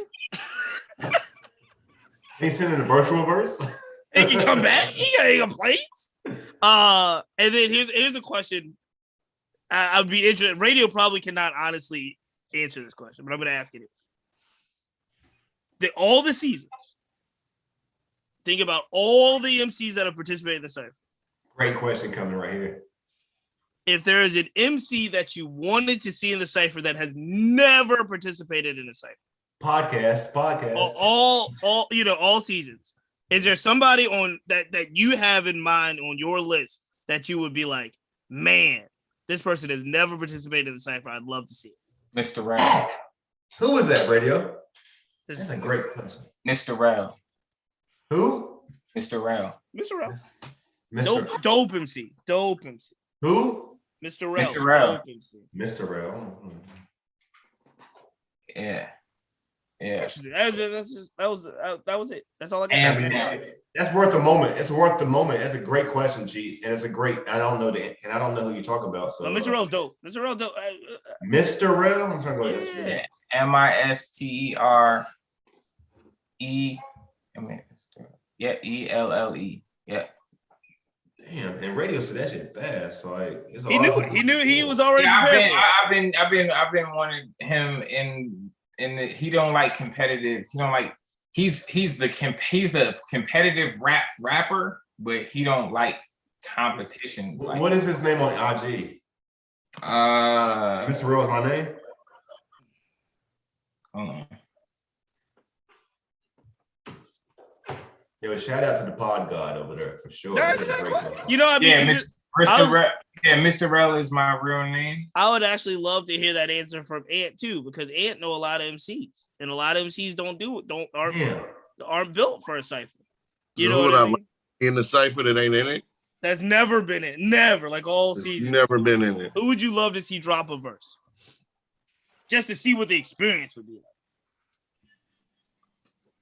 Fan Rain. I like it. Fan Rain? Yeah. Right away, Fan Rain. He has never done one. Fan Rain. He's never done a cypher radio. He did a cypher verse cypher. But he hasn't done an open cypher. No. Fan Rain's never done an open cypher? Mm-mm. That's interesting. Shit, hell, everyone should probably answer that question. Like, who would you like to see? Really? I mean, like, I think it's a political question a little bit too, but because there's a lot of artists we could say and we ain't gonna get in it. But who? I like that question. This is one that because I'm looking at Ant and it's on my mind today. I don't know why it's been on my mind today. So really, and it wasn't a setup, but I'm looking at Ant. It's been on my mind, and I know if he was around, he would have done all the ciphers. So I would say Sleaze. Absolutely, 100%. Sleaze would have came in there. He would have done them all. He would have done them ready to go. I'll disagree. I'm gonna disagree with that. Sleaze has been listen. Outside of radio, let's be honest. I'm gonna be honest for a lot of people here, and I like Sleaze. I respect Sleaze as an MC. But there's a lot of people, okay, that look at Sleaze and they say, Sleaze is available and accessible around the Rap Elite platform, the World MC platform. He's accessible to rap when opportunities present itself for him to rap. But when it comes again to the competition, there's a lot of people who have a perspective and are objectively would look at it and say, like, he don't want that smoke. Because let me finish. Hold on. Let me finish. I'm not trying to make smoke. Wait. I think you're thinking of somebody else. Just Sneeze? No, not Sneeze. Sleaze. Honorable Sleaze. Sleaze. Like we're not even talking. You talking about a small white kid? We talking about a big black dude. Right. My bad. My fault. I misinterpreted. We talking about two completely different people. My bad. But every single one. He may have started around like 3rd to 5th place at first, but he would have come in there for next every single week until he won at least 5 in a row. That's just how hard. I apologize. No, it's all good. But I do hold my Sneeze point for what it is. That's a different point. That is a conversation. It may not be an RVA Rap Elite conversation, but it's a conversation because there's a lot of people objectively be looking to Sneeze and be like, yo, Sneeze in the moments, but like, can Sneeze rap with this? Let me go back though. Let me go back and say exactly what Ant said, because I don't know where he would have placed, and that's not really what it's about. I just know every time there was an opportunity to rap in a setting like a Rap Elite would have presented, that dude would have been there early, ready to rhyme. And I said, it was just one of those things that was on my mind looking at Ant the Symbol He would at have the time. every single person that got into this cipher. He would have listened to them until he decided that every single one of them fucking sucked. And went up there. He would have said it. Went in there to destroy every single one of them. It would have been by fun. piece. And he would have done it. No shit. He would have shit's crazy. fuck about That's nobody. crazy. He was the greatest person at the same time. I don't want to get too dark. But that was my answer. That was my answer. Oh, this ain't dark. You He would show respect to everybody. Oh, yeah. I mean, he didn't give a flying fuck about you. That's a fact. All right. Who else has to answer? Noah Page has to answer, right? Yeah. So it that this is an interesting question because there's a certain like style of rap that is extremely successful at Rap Elite, and so people like it's very like Bari, it's very wordplay, and this is not to say there's anything wrong with that at all. Like every like vein has its own lane to be in, but like there's people who rap like that and win it, and then there's a lot of people who are just starting out and haven't ever rapped anywhere before, maybe haven't even had a show anywhere before. I talked to a lot of the kids lower down the roster, and they haven't ever performed anywhere. And so like a lot of people that I would love to see, I'm more interested in seeing people like have like featured performances at Rap Elite than jumping in the cypher, because like there's pockets of the rap scene in Richmond that Rap Elite hasn't touched, like the screamy rage shit that UV Scuddy does. Having that brought out, there's a whole gang of kids that love that shit. Or like the poetic almost type of boppy stuff that's more melodic that like Duct Tape Jesus or Tribe 95 does. It'd be cool to see that like group of people become interested in Rap Elite, because they're just off in their own pocket. They don't even know Rap Elite exists. Whereas a lot of people who are really invested in the platform think Rap Elite's kind of like the whole universe of rap in the city. Where, like Tribe 95 has a whole self-sustaining thing that doesn't include it at all. Right. Or gosh, who's the other one? Like Frico LaFat, people who are like really isolated from anybody. Like Frico LaFat's put out like 30 albums and they're all mad good, but his style of rap would just not, he would never place in the cypher or score very well. But like that's amazing music that's being made here in town. And yeah, there's all these other parts that like it'd be interesting to see a way for them to get involved. I don't know if the cypher would be it. Yeah, I can feel that. Oh, go ahead, Radio. I think, and we get into like, I always have these conversations about like, because, well, here's the thing. We also have plenty of people that do reach out that don't have any interest in the cypher, right? They want to perform their songs and that's really all they care about. And I think for me, I think my answer to them would be the same answer that I would give in this circumstance, is that, our live performances are kind of, I don't want to say they're secondary, but they are. They're kind of secondary to what it is that we are about. And the reason why that is that there's a very purposeful reason for why Rap Elite exists. And the purposeful reason for why Rap Elite exists is to focus MCs that care about that, or at least want to go down the road of improving their lyrical dexterity and their stage performance and being held to a standard that's going to require them to push beyond their comfort zones. Like that's what Rap Elite is here for. We're not here to be pushed beyond our comfort zones. We're here to push talent beyond their comfort zones so that they can grow. But if they don't want to grow in that way, then that's fine. There's plenty of other places to perform. But those that don't really care about ciphers, Rap Elite isn't really for them, because essentially that's what that's what it is. We want to have the live performances to hear everyone's songs, because that's the next level up.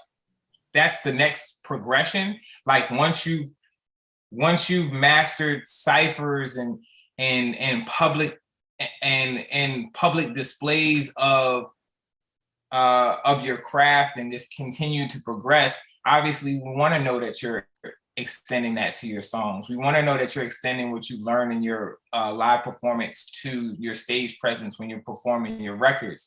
And so we look to be able to like reward our MCs with that, and also any MCs that are just already in the scene, that are established and already have progressed in that manner and are ready and have projects that they're releasing. We try to line that up with project releases and stuff like that. So it's like very purposeful. But it's like those that don't really care for that, I don't really care to like cater to that. And it's not to knock anybody else's style. It's just that there's a place for this and there's a place for that. And it's not a divisive thing either. It's literally just, what do you want? Like, it's open to, this platform is open to you if you want it.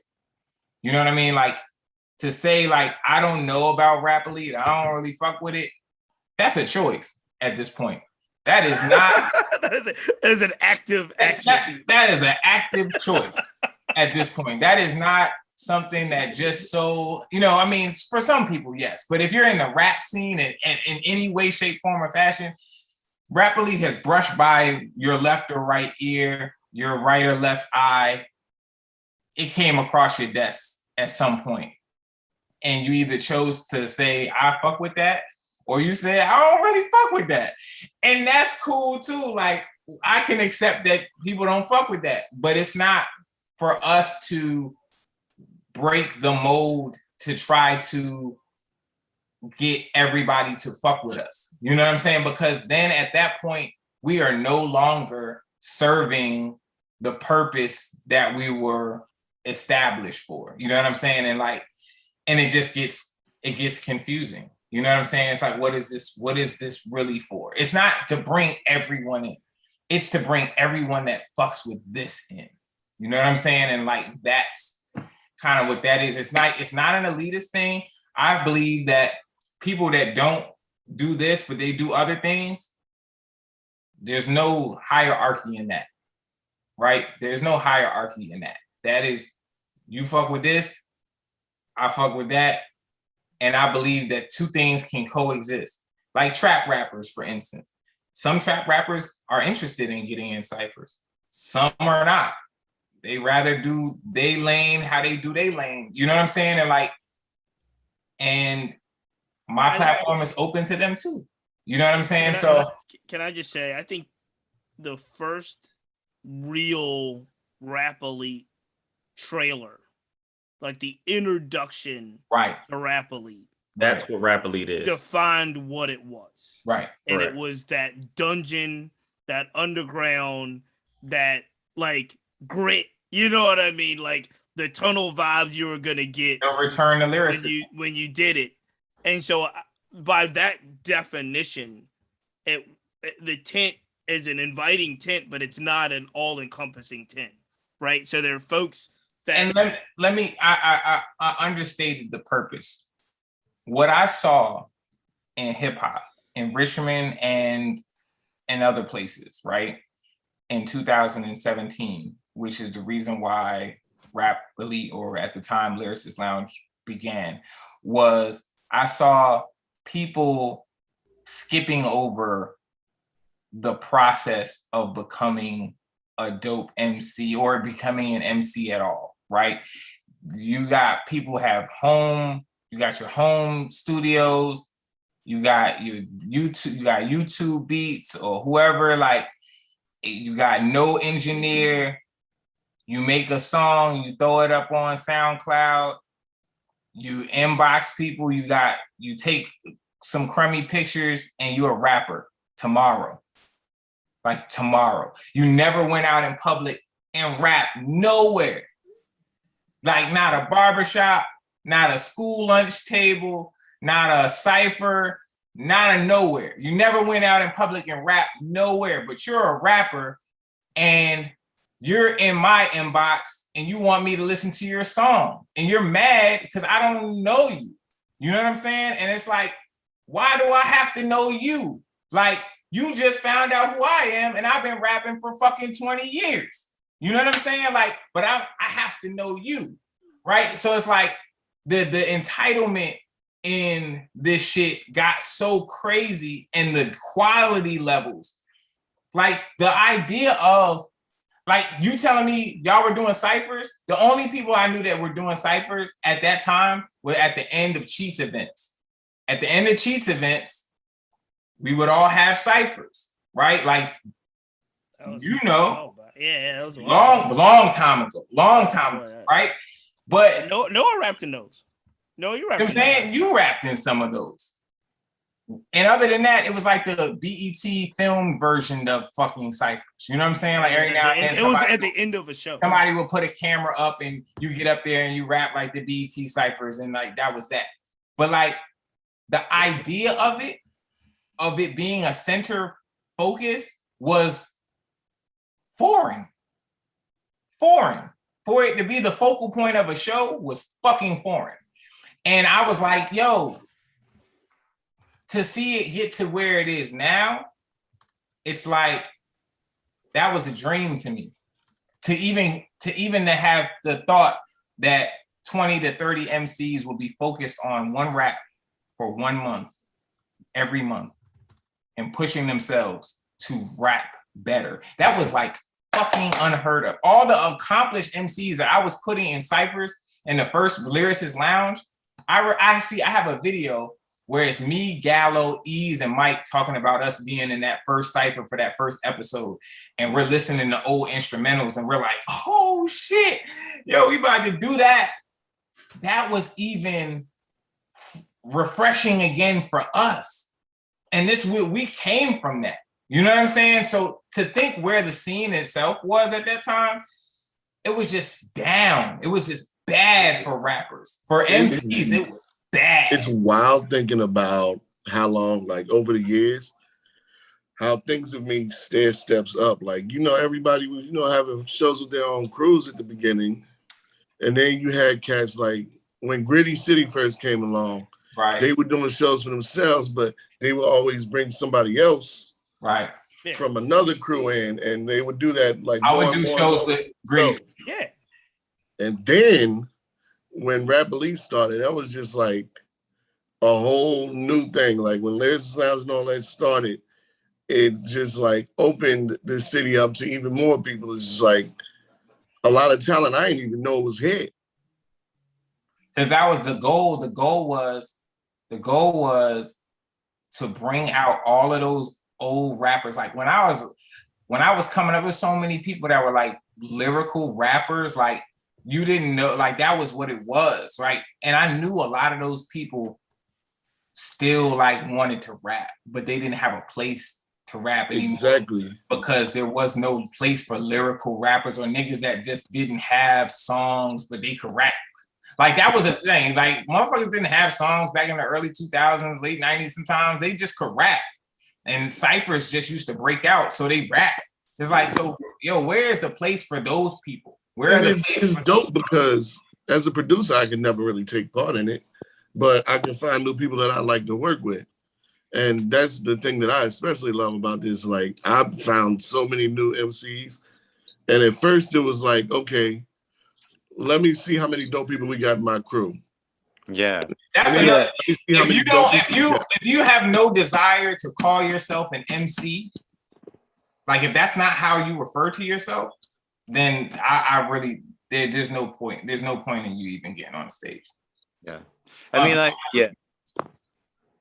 I mean to interrupt you. Go ahead. No, go ahead. I'm sorry.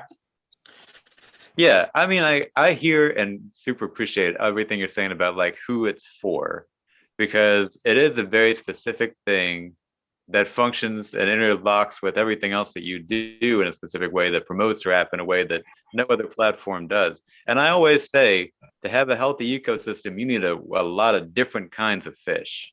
So like without Rap Elite in there doing exactly a specific thing, we wouldn't have the scene it does. But what is talking about too is a part of like the one thing I continue to learn about this city over and over and over again is that no matter how ubiquitous you think something is, there's always a pocket of kids that you'll stumble over who are just in their own self-contained. Like Ant and I were talking about this when they announced the Newland Music Award, because like a bunch of people were upset that McKinley Dixon, they didn't even know who that was. And there's the same thing. I meet kids every day who've never heard of Gritty City, which to me seems crazy. But yeah, it's just that kind of city. Something. And I'm gonna say this while y'all are both here. Right now, I say the two people that are responsible for me knowing every MC that I've met within the past year are y'all two, Radio and Noah. Right. Because y'all got excellent platforms going on that allow exposure to people that others may not have heard before. Y'all are very free with who y'all let on the stage. Like if somebody got talent, they're gonna get their time to shine, and I really respect y'all for that. Like, and it's beautiful. I love what Noah does. I love what Noah does, and that's the reason why I do too much respect. That's the reason why I invited him to be a GM in this, because I wanted to open a portal within Rap Elite that I felt like, there's gonna be some people that pour in that may do the cipher just because Noah is a part of it, and they feel more invited. They feel like that door is open. So it's like I look for that when I look for GMs. I look for GMs that not only are interested in Rap Elite, but have somewhat of a world of their own and an influence of their own, that one, other people that may never been familiar with the platform can get familiar through them, or that people that are familiar with the platform can look at them and say, okay, that there's value in being here because this person is looking at me now. This person is following what I do now because they're considering drafting me, and I can maybe network with this person and some relationships can be built. So like, that's literally all I'm here to be ultimately to, is like a vessel that helps bridge people. So it's like, I love that you see 1 million collaborations with artists now. Like there's so many collaborations that come from just people being either on the Rap Elite platform or being in the chat together. Because that's the other thing. A lot of people don't realize that. That's like the subculture of Rap Elite. The MC chat, when you sign up for the open cipher, all of the MCs that you see on stage have been in a chat room with each other for a month. And either they've been talking shit to each other, or they've been building friendships and creating and doing and networking with each other. And the combination of both, you know what I'm saying? But they forge these relationships, and that's kind of how things go. But it's like, that's really what it is. It's like, I don't want anyone to feel like they can't come and be a part of Rap Elite. Can I say one thing on that? And I am gonna go. The last thing I'll say on this though is as well, one of the ways that all of the platforms, a lot of people ask me about growing platforms. How do you make platforms grow? What is the kind of magic to growth? And there's not a real magic bullet to growth, but what I will say that I think works, and I know that each of you kind of do it in your own way, but if you know someone, like say Noah says like, oh, I I know this group or this kind of community, right? That they've never heard of Rap Elite, or if somebody doesn't know something, well, like you can be that bridge. So if you know groups of people that's like, I never heard of Rap Elite, and you think that it's something that they would appreciate, it's very easy for people. It's a lot of people don't do it too often in this town, but you should be like, yo, you should check this out. Not only should you check it out, come with me. Let me introduce you to this community, this scene, and this thing. I know, like, I can only speak from my personal experience, but me and radio, even just in general, if I know of a place that I know radio is going to appreciate, I'll be like, yo, come on, let's go. We just did a thing. We just did the recording at Orbital. And I think the first time you were at Orbital, we were together, right? I think you took me to Orbital before they opened. Yes. Those are things where those are opportunities. Because again, I think Ant was right too. Richmond is way too isolated in that way. And so if you know folks that will appreciate something that somebody else is doing, that's the key to growth. To say like, yo, they're doing this over here and it's dope. We should see it. But even if you don't participate, you might like it. Right. And this is the thing. If you think that they won't like it as it is, then they probably just won't like it. Yeah, it's not about changing. It's not about changing it. It's not changing it. But it's not about changing it to make it so that people that don't like it how it is. No, yeah, but it's always a bridge, because I think Noah's 100% right too. I think Noah's 100% right in the sense that there are all of these people that'll say in Richmond today, especially. I mean, Ant were just texting on like, say this. I hope you're saying what I think you're gonna. No, I'm just. If not, I'm gonna. No, you say it, but I'm saying if there's a group of people that's never heard of Gritty City, right, and they like music, they like hip hop, you can be that bridge and be like, "Yo, listen to this. They're right here down the street." Right. Right, and it's like just doing that. That's growth. That's the growth. That's because what happens is, and what I've learned, and what's crazy, and I think this is part of the conversation here, is that. You know, I come from an underdog mentality. Even this entire thing is still the underdog, right? Like Rap Elite is the underdog. And I think what happens is there's this subcultures and like there's different spin-offs of the underground or the scene where people feel that they like Rap Elite is the mainstream. Radio B is the mainstream, and we are the underground, and Radio B and Rap Elite is unapproachable, uninviting, like that. And then what happens is people get here, and then they're like, oh shit, I didn't know everybody was this cool. I didn't know that this was this cool. I didn't know that this was like this. Like I thought this was some other shit. Like I thought all people really gotta do is just realize that we all in this with the same end game, because I, like you said, like always consider myself the underdog. And then like all of a sudden I'm just like putting myself out there more, like just being everywhere that I can be. And people gonna start thinking you Hollywood. Yeah. And people gonna start thinking you fucking the guy. You know, oh, that's Anti-Symbol. It's like, yeah, I'm just Anti-Symbol. Exactly. Like, you know what I'm saying? Like, I'm still Radio B, the dude that was at Tuesday Versus every week. Like, I'm that guy. That's how I got, you know what I'm saying? Like, but I get how the views, the perspectives can be skewed from a distance. Like I get that, but what I be trying to tell people at the same time is like, I'd be killing myself to go seek out everyone that has a skewed vision of me to try to correct their vision of me when I'm already working tirelessly to invite them into a space, right? Like I am working tirelessly. The fact that I'm even on this fucking draft till 11 o'clock right now with the week that I've had and the shit that I have to do between now and Monday is insane. But it just I goes didn't even to show think you. about that. Yeah, man. It That's goes to dedication. show That's you. dedication that people are looking at. We only got 4 people watching. I'm talking like it's 50,000.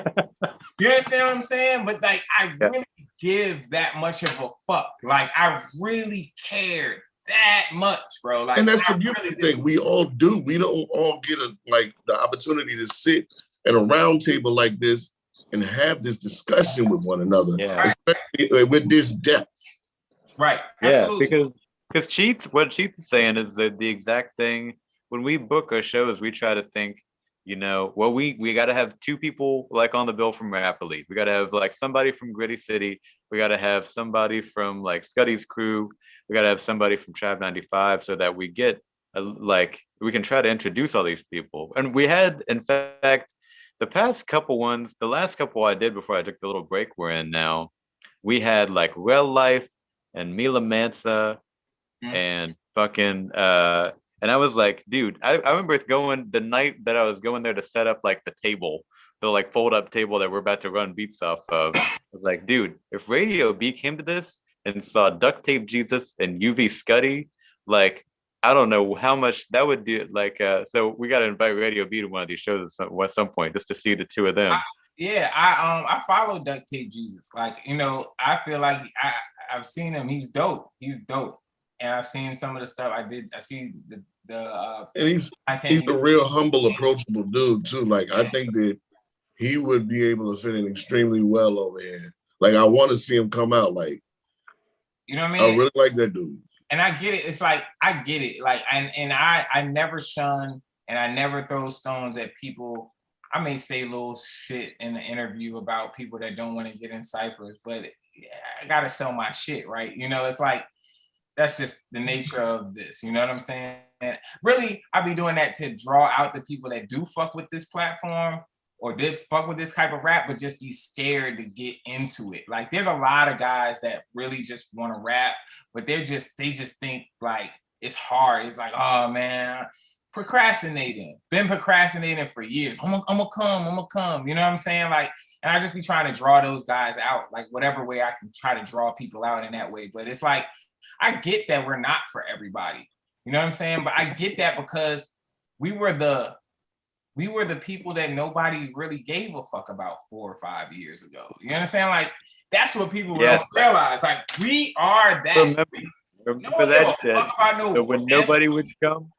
Yeah, nobody give a fuck about no rapidy rap ass thing. That whole rapidy rap shit, that is still that.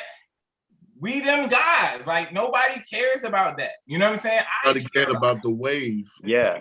And anytime you start to feel like you've really done something successful in rap and you've like really helped the community, you go to like a rock show and they have no fucking idea that live rap even exists in Richmond. But like, no, you can. I don't even got to go that far. I can go to a mainstream. I can go to a club of a urban hip hop club that plays mainstream rap music, and they don't know shit about me or nobody on that side of things. You understand what I'm saying? They might know some of the like more popular trap MCs if they got a record that's been getting some burn or whatever, but they don't know nothing about us rapidy rap dudes. Like, we're not mainstream for real. So that's why it'd be funny when people treat us like, oh, you're the guys. It's like, bro, we out here trying to make a way just like you are. I may have a little more equity in the game, but let's be real. If you had to sacrifice the amount of years it took me to have the equity that I have to get what I have, you wouldn't take it. That would be a deal. You would be like, nah, I think I'll pass on that. Yeah. You know what I'm saying? Like, if you had to say, oh, it's going to take you this many years, and then at the end of it, this is what you want to have, you can be like, it's funny. No. It's funny. Me and Cheats were just talking about this. I realized at the beginning of this year that I've been producing for half my life since I was 17. And y'all probably saw the post that I made on Facebook earlier today. I finally got to a point after 17 years where I'm just like, okay, where I'm at right now, I'm glad to stay here stylistically. I'm happy enough with what I'm doing right now. And it took 17 years to get there. There are a lot of people that aren't out here willing to put in that amount of work. That's a fact. That's a fact. And that's why I tell them, I'm like, yo, if people be like, oh, you know, this, that, and the other. I'm like, yo, when did you find out about me? When did you find out about me? The mural, Jesus Never Wore a Suit, All Art Ain't Pretty. Probably somewhere around there. But let's count the amount of albums prior. Let's count the amount of shows. Let's count the amount of years prior. Let's count the work prior to whatever point you found out about Radio B. And ask why. Where were you then? Where were you back then? You didn't know me, right? So it's like, yo, just put your work in, fam. Just put your work in. You know what I'm saying? Do your thing, stay down, because the things that have happened for me, I could have never told you they would happen for me. The things that I thought would happen for me didn't happen for me or haven't happened for me yet, whatever the case may be. Who knows what my journey is? Who knows what your journey is? All we know is do the fucking work. Shut the fuck up. Do the work. Nobody cares. Nobody cares, bro. Nobody cares. Like, it's nobody worth being bitter towards. Like, literally. Like, people create the monsters under their bed. People really create the monsters under their bed. I tell people all the time, if I was so important as you seem to think I am, I wouldn't carry the fucking sound system in and out of the club myself. Like, Exactly. it would be somebody else who did the shit for me. I'm at rehearsal last night, holding the phone up, filming everybody at rehearsals, bro. You see me at the events, I'm hopping up and off the stages, I'm setting up shit. Bro, what do you mean? Like, we don't have fucking documentary teams chasing us around everything we do. You know what I'm saying? And even when they do, it don't be that flashy as shit to see. It'd be like, it's like, yo, I'm gonna find you some flashy shit to see. I'm gonna say some cool shit in a minute. I promise. Let's go over here to the left, away from everybody, so I can not look like I'm working. And I'll say some cool shit for the camera. Like, let's be for real, bro. Like, everybody that's involved with the shit that I do, whether it's a GM or a staff member, y'all all work. Y'all grind. Y'all create shit for yourselves. You know what I'm saying? Randy Wilson. Look at Randy Wilson, man. He ain't even saying nothing, but he here. He's listening. He's soaking up shit because he gives a fuck about shit. You know what I'm saying? Like, and I met Randy Wilson at an event before there was a Randy Wilson podcast. He told me that this is what he about to do. I'm like, okay. I didn't know Randy Wilson. He was sort of drunk at the time, but he knew me. And he was like, yo, I fuck with you. You know what I'm saying? I'm like, yo, I fuck with you. You know what I'm saying? And as the time went on, he started the podcast. I was probably, what episode? First couple, somewhere in the first couple episodes. I went to his house, shot the podcast, found out we knew people, we got mutual family, friends, and all that type of stuff. But I fuck with that. You know what I mean? Like, I fuck with that. The artists that I seen pushing and doing shit and making a way for them, Trig, people like Trig. You know how many opportunities I've given Trig? I've given Trig a million opportunities. Some he's killed, some he's fucked up, bad. And I keep giving him opportunities. Why? Because he keeps earning them. That's how hard he works. Every time that I think he squanders some shit, he doubles back on his work and gets right back into a space where I'm like, all right, motherfucker, go ahead. Like, you know, it's like, you know what I'm saying? Like, I've seen his growth, and I've seen it's artists that I've seen like that. Skinny Hendrix. Skinny Hendrix works harder than all of us when it comes to this shit. Producing, shows, rapping. And his fucking attitude is always the fucking best. He's always smiling. I don't know how he does it. Like, that shit is amazing. Never hating on nobody. He ain't never backbiting. He ain't never complaining. Even when he's having a hard time for himself, it's more like shit ain't going my way. But it's never that long. You know what I'm saying? And I met that dude when he had been rapping for 8 months, and then he ain't changed. This is the shit I respect. I respect that. I respect work ethic because this is where I came from, bro. Like people think, oh, well, your brothers Michael Millions and Nicholas F. And you know, that's bro. Listen, man. I ain't my shit, my road been tough, bro. My road been tough, my guy. Like so it's like it's always an uphill. You know what I'm saying? So it's like so that's why I don't take anything that happens good too much to the head. Just keep it moving. I don't take nothing that happens bad too much to the heart. We didn't supposed to had deals. We supposed to, you understand what I'm saying? Like we was like I watched a homie become the biggest fucking artist in the entire world. A homie. People don't know what that does. Somebody you dreamed with. Somebody you shit, you know what I mean? This will be, when we do this, when we get to this point, we got woo, woo, woo, woo.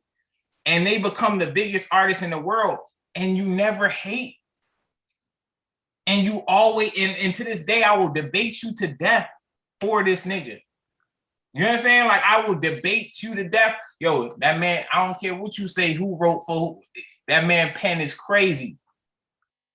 That man's one of the greatest artists this generation ever seen. I'm gonna say that. For those that don't know the context, Drake. Oh, I know. You know what I'm saying? So, but that's my character. So I don't understand backbiting. I don't understand the hate shit. I don't understand the jealousy and the envy shit. I doesn't resonate with my core. I only it's like for me, it's a personal thing how I receive his music. But this dude brought house back to the mainstream. I don't want to get into that. I don't want to dive down it's not about that. I'm speaking more of a personal. I'm speaking of a personal situation in the sense of just trying to elaborate from a character perspective. From a character perspective, like I have all the reason in the world to be a bitter person in a journey in music. You have to put that shit to the side. Your journey is your journey. Nobody else on the left or right has nothing to do with it. It's what you want to do, what you're gonna do, what you do. Period. That's it. Yeah. And I feel like this whole thing is like an overthinker sport. Everybody thinks that when they see us where we're at, we were always right here. Right. Nah. Sometimes we don't even realize we right where you think we at, or we may not even be where you think we at. I never do, honestly. You know what I'm saying? Like, your journey is your journey. Your journey is your journey, man. And I'm a person like I'm glad we having this conversation because I don't take this time. I can't have these conversations on the phone with everybody that want to do something or might feel a way or whatever the case may be. You know what I'm saying? Like I can't have those types of conversations person to person with every single person. Like it's impossible. But I relish these opportunities, and I hope that some people go back and they do sit and stumble upon this shit. You know what I'm saying? Because there's a lot of people that need to hear that shit. And it doesn't matter what type of rap you do. It doesn't matter if you sing, dance, draw, whatever you do, yo. Just understand, yo, don't nobody owe you a motherfucking thing.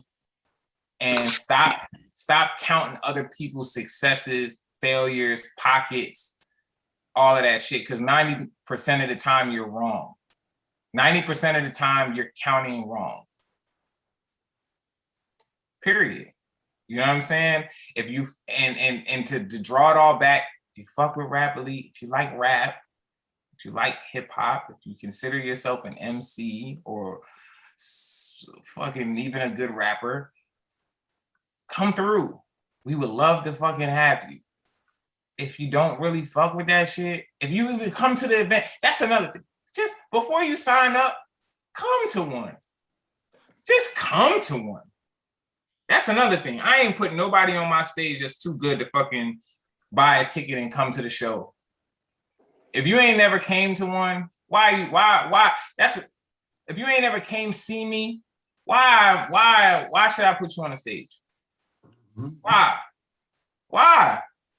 You don't even fuck with the platform. You don't fuck with the platform. Anything, that's last point. Anything you want to fuck with, or you want somebody to fuck with you, or a platform to fuck with you, go fuck with it first.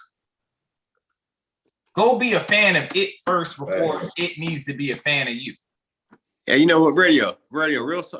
You know what though? I'm gonna push back and saying that I think look, there's a lot of people. We've had this conversation before, and I've really like interrogated it in my mind. People fuck with a platform who don't come fuck with the shows. They do. They fuck with it. Their choice to engage in the show is different. It could be ego based and it could be life based. I'm gonna give you two examples. First, I'm gonna go to the MC route. There's a lot of rock with the platform. They rock with it because they respect the lyrical piece of it. They respect the culture. Their effort to contribute is probably ego based and time based. Mm-hmm. Even as a person who's affiliated with the platform, I rock with the platform. How life has gotten away is a different situation. But rocking with the platform, of course. But there's a difference. But here's the thing.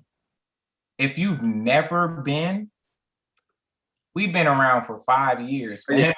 If you've never been in the door before, I don't know those.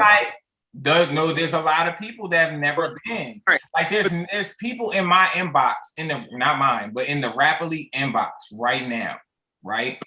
Asking to perform. Okay. I have never stepped foot in a Rap Elite event. This is what I'm saying. What is their art? What is their professional / artistic / just like cerebral mentality and understanding how that happens? And I say that because I got people in my inbox also who talk about like, yo, let's do a podcast, but they've never even watched a podcast. Let's do a podcast. You know, they just see, they don't, you know what I'm saying? Like entitlement. It's called entitlement. That's what it's called. What I'm saying is that I can't fix the world, right? But what I can do is I can control my shit.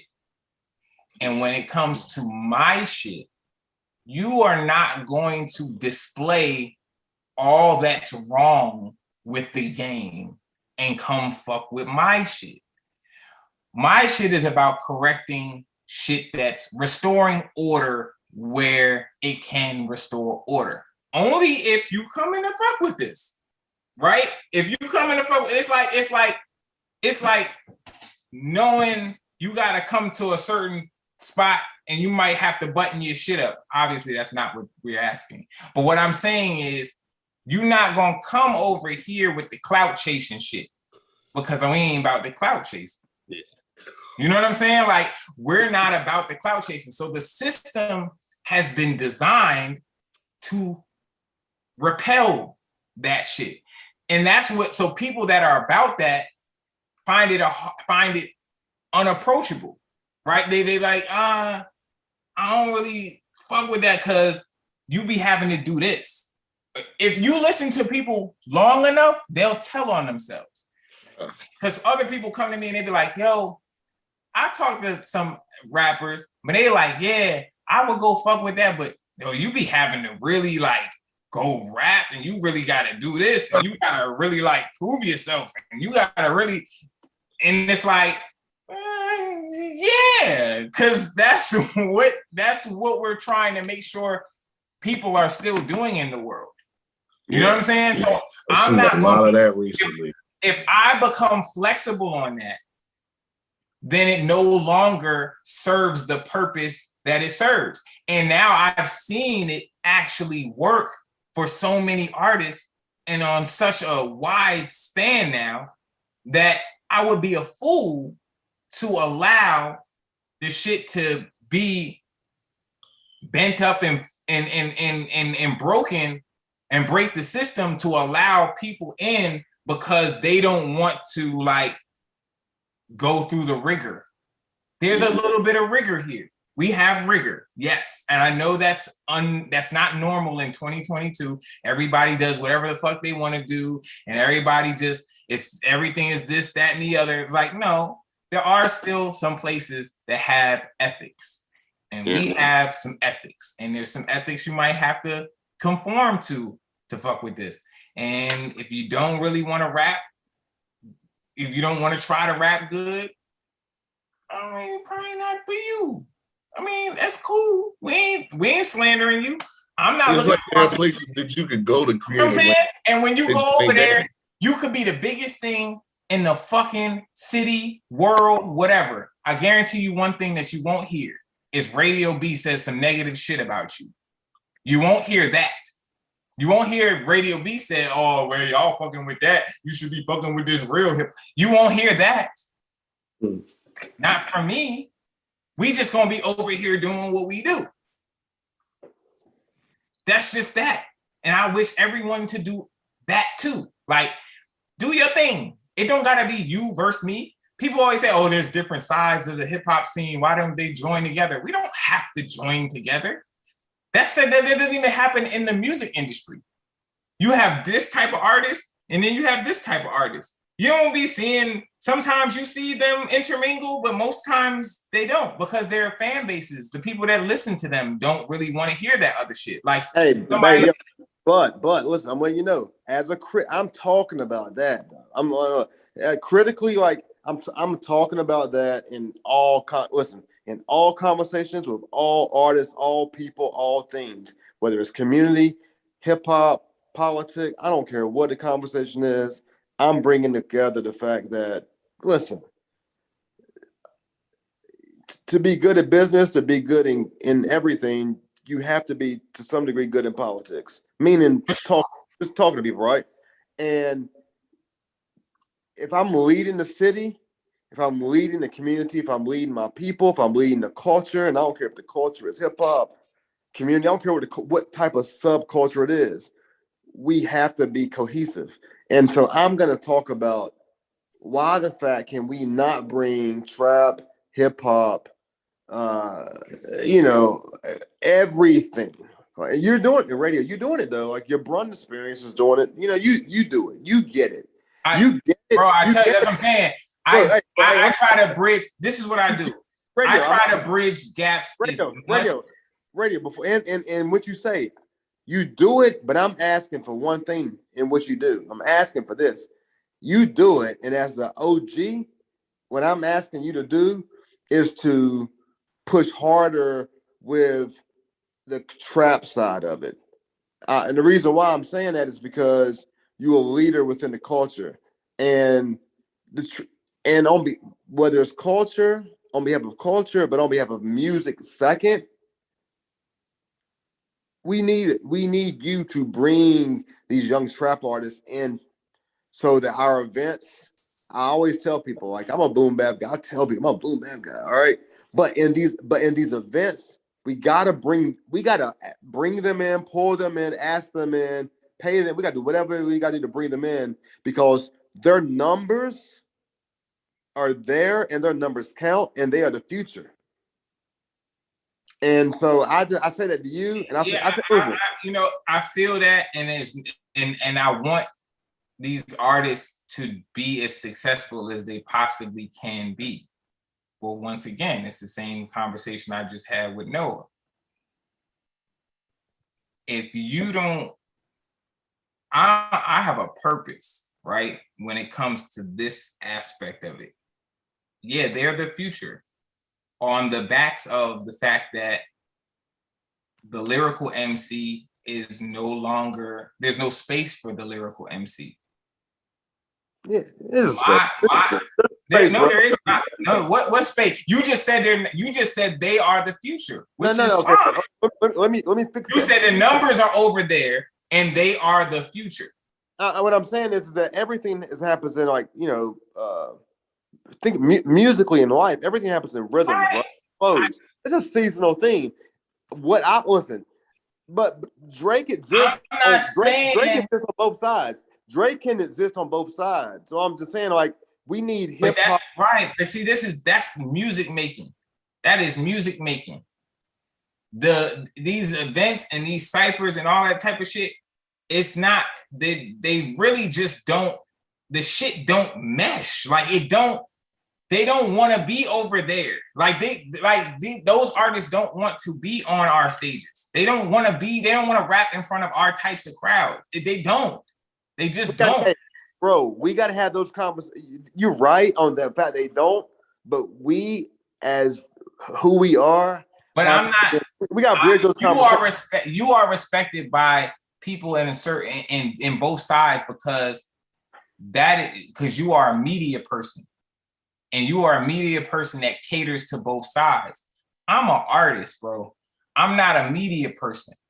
And you're a businessman, though. Yeah, but they don't. But I'm not I don't hold that weight. I don't hold that weight. I'm looked at as a rapidy rap nigga, old rapidy rap nigga. I'm trying to tell you, bro. Like, you can ask them. I'm sure they're gonna tell you the same.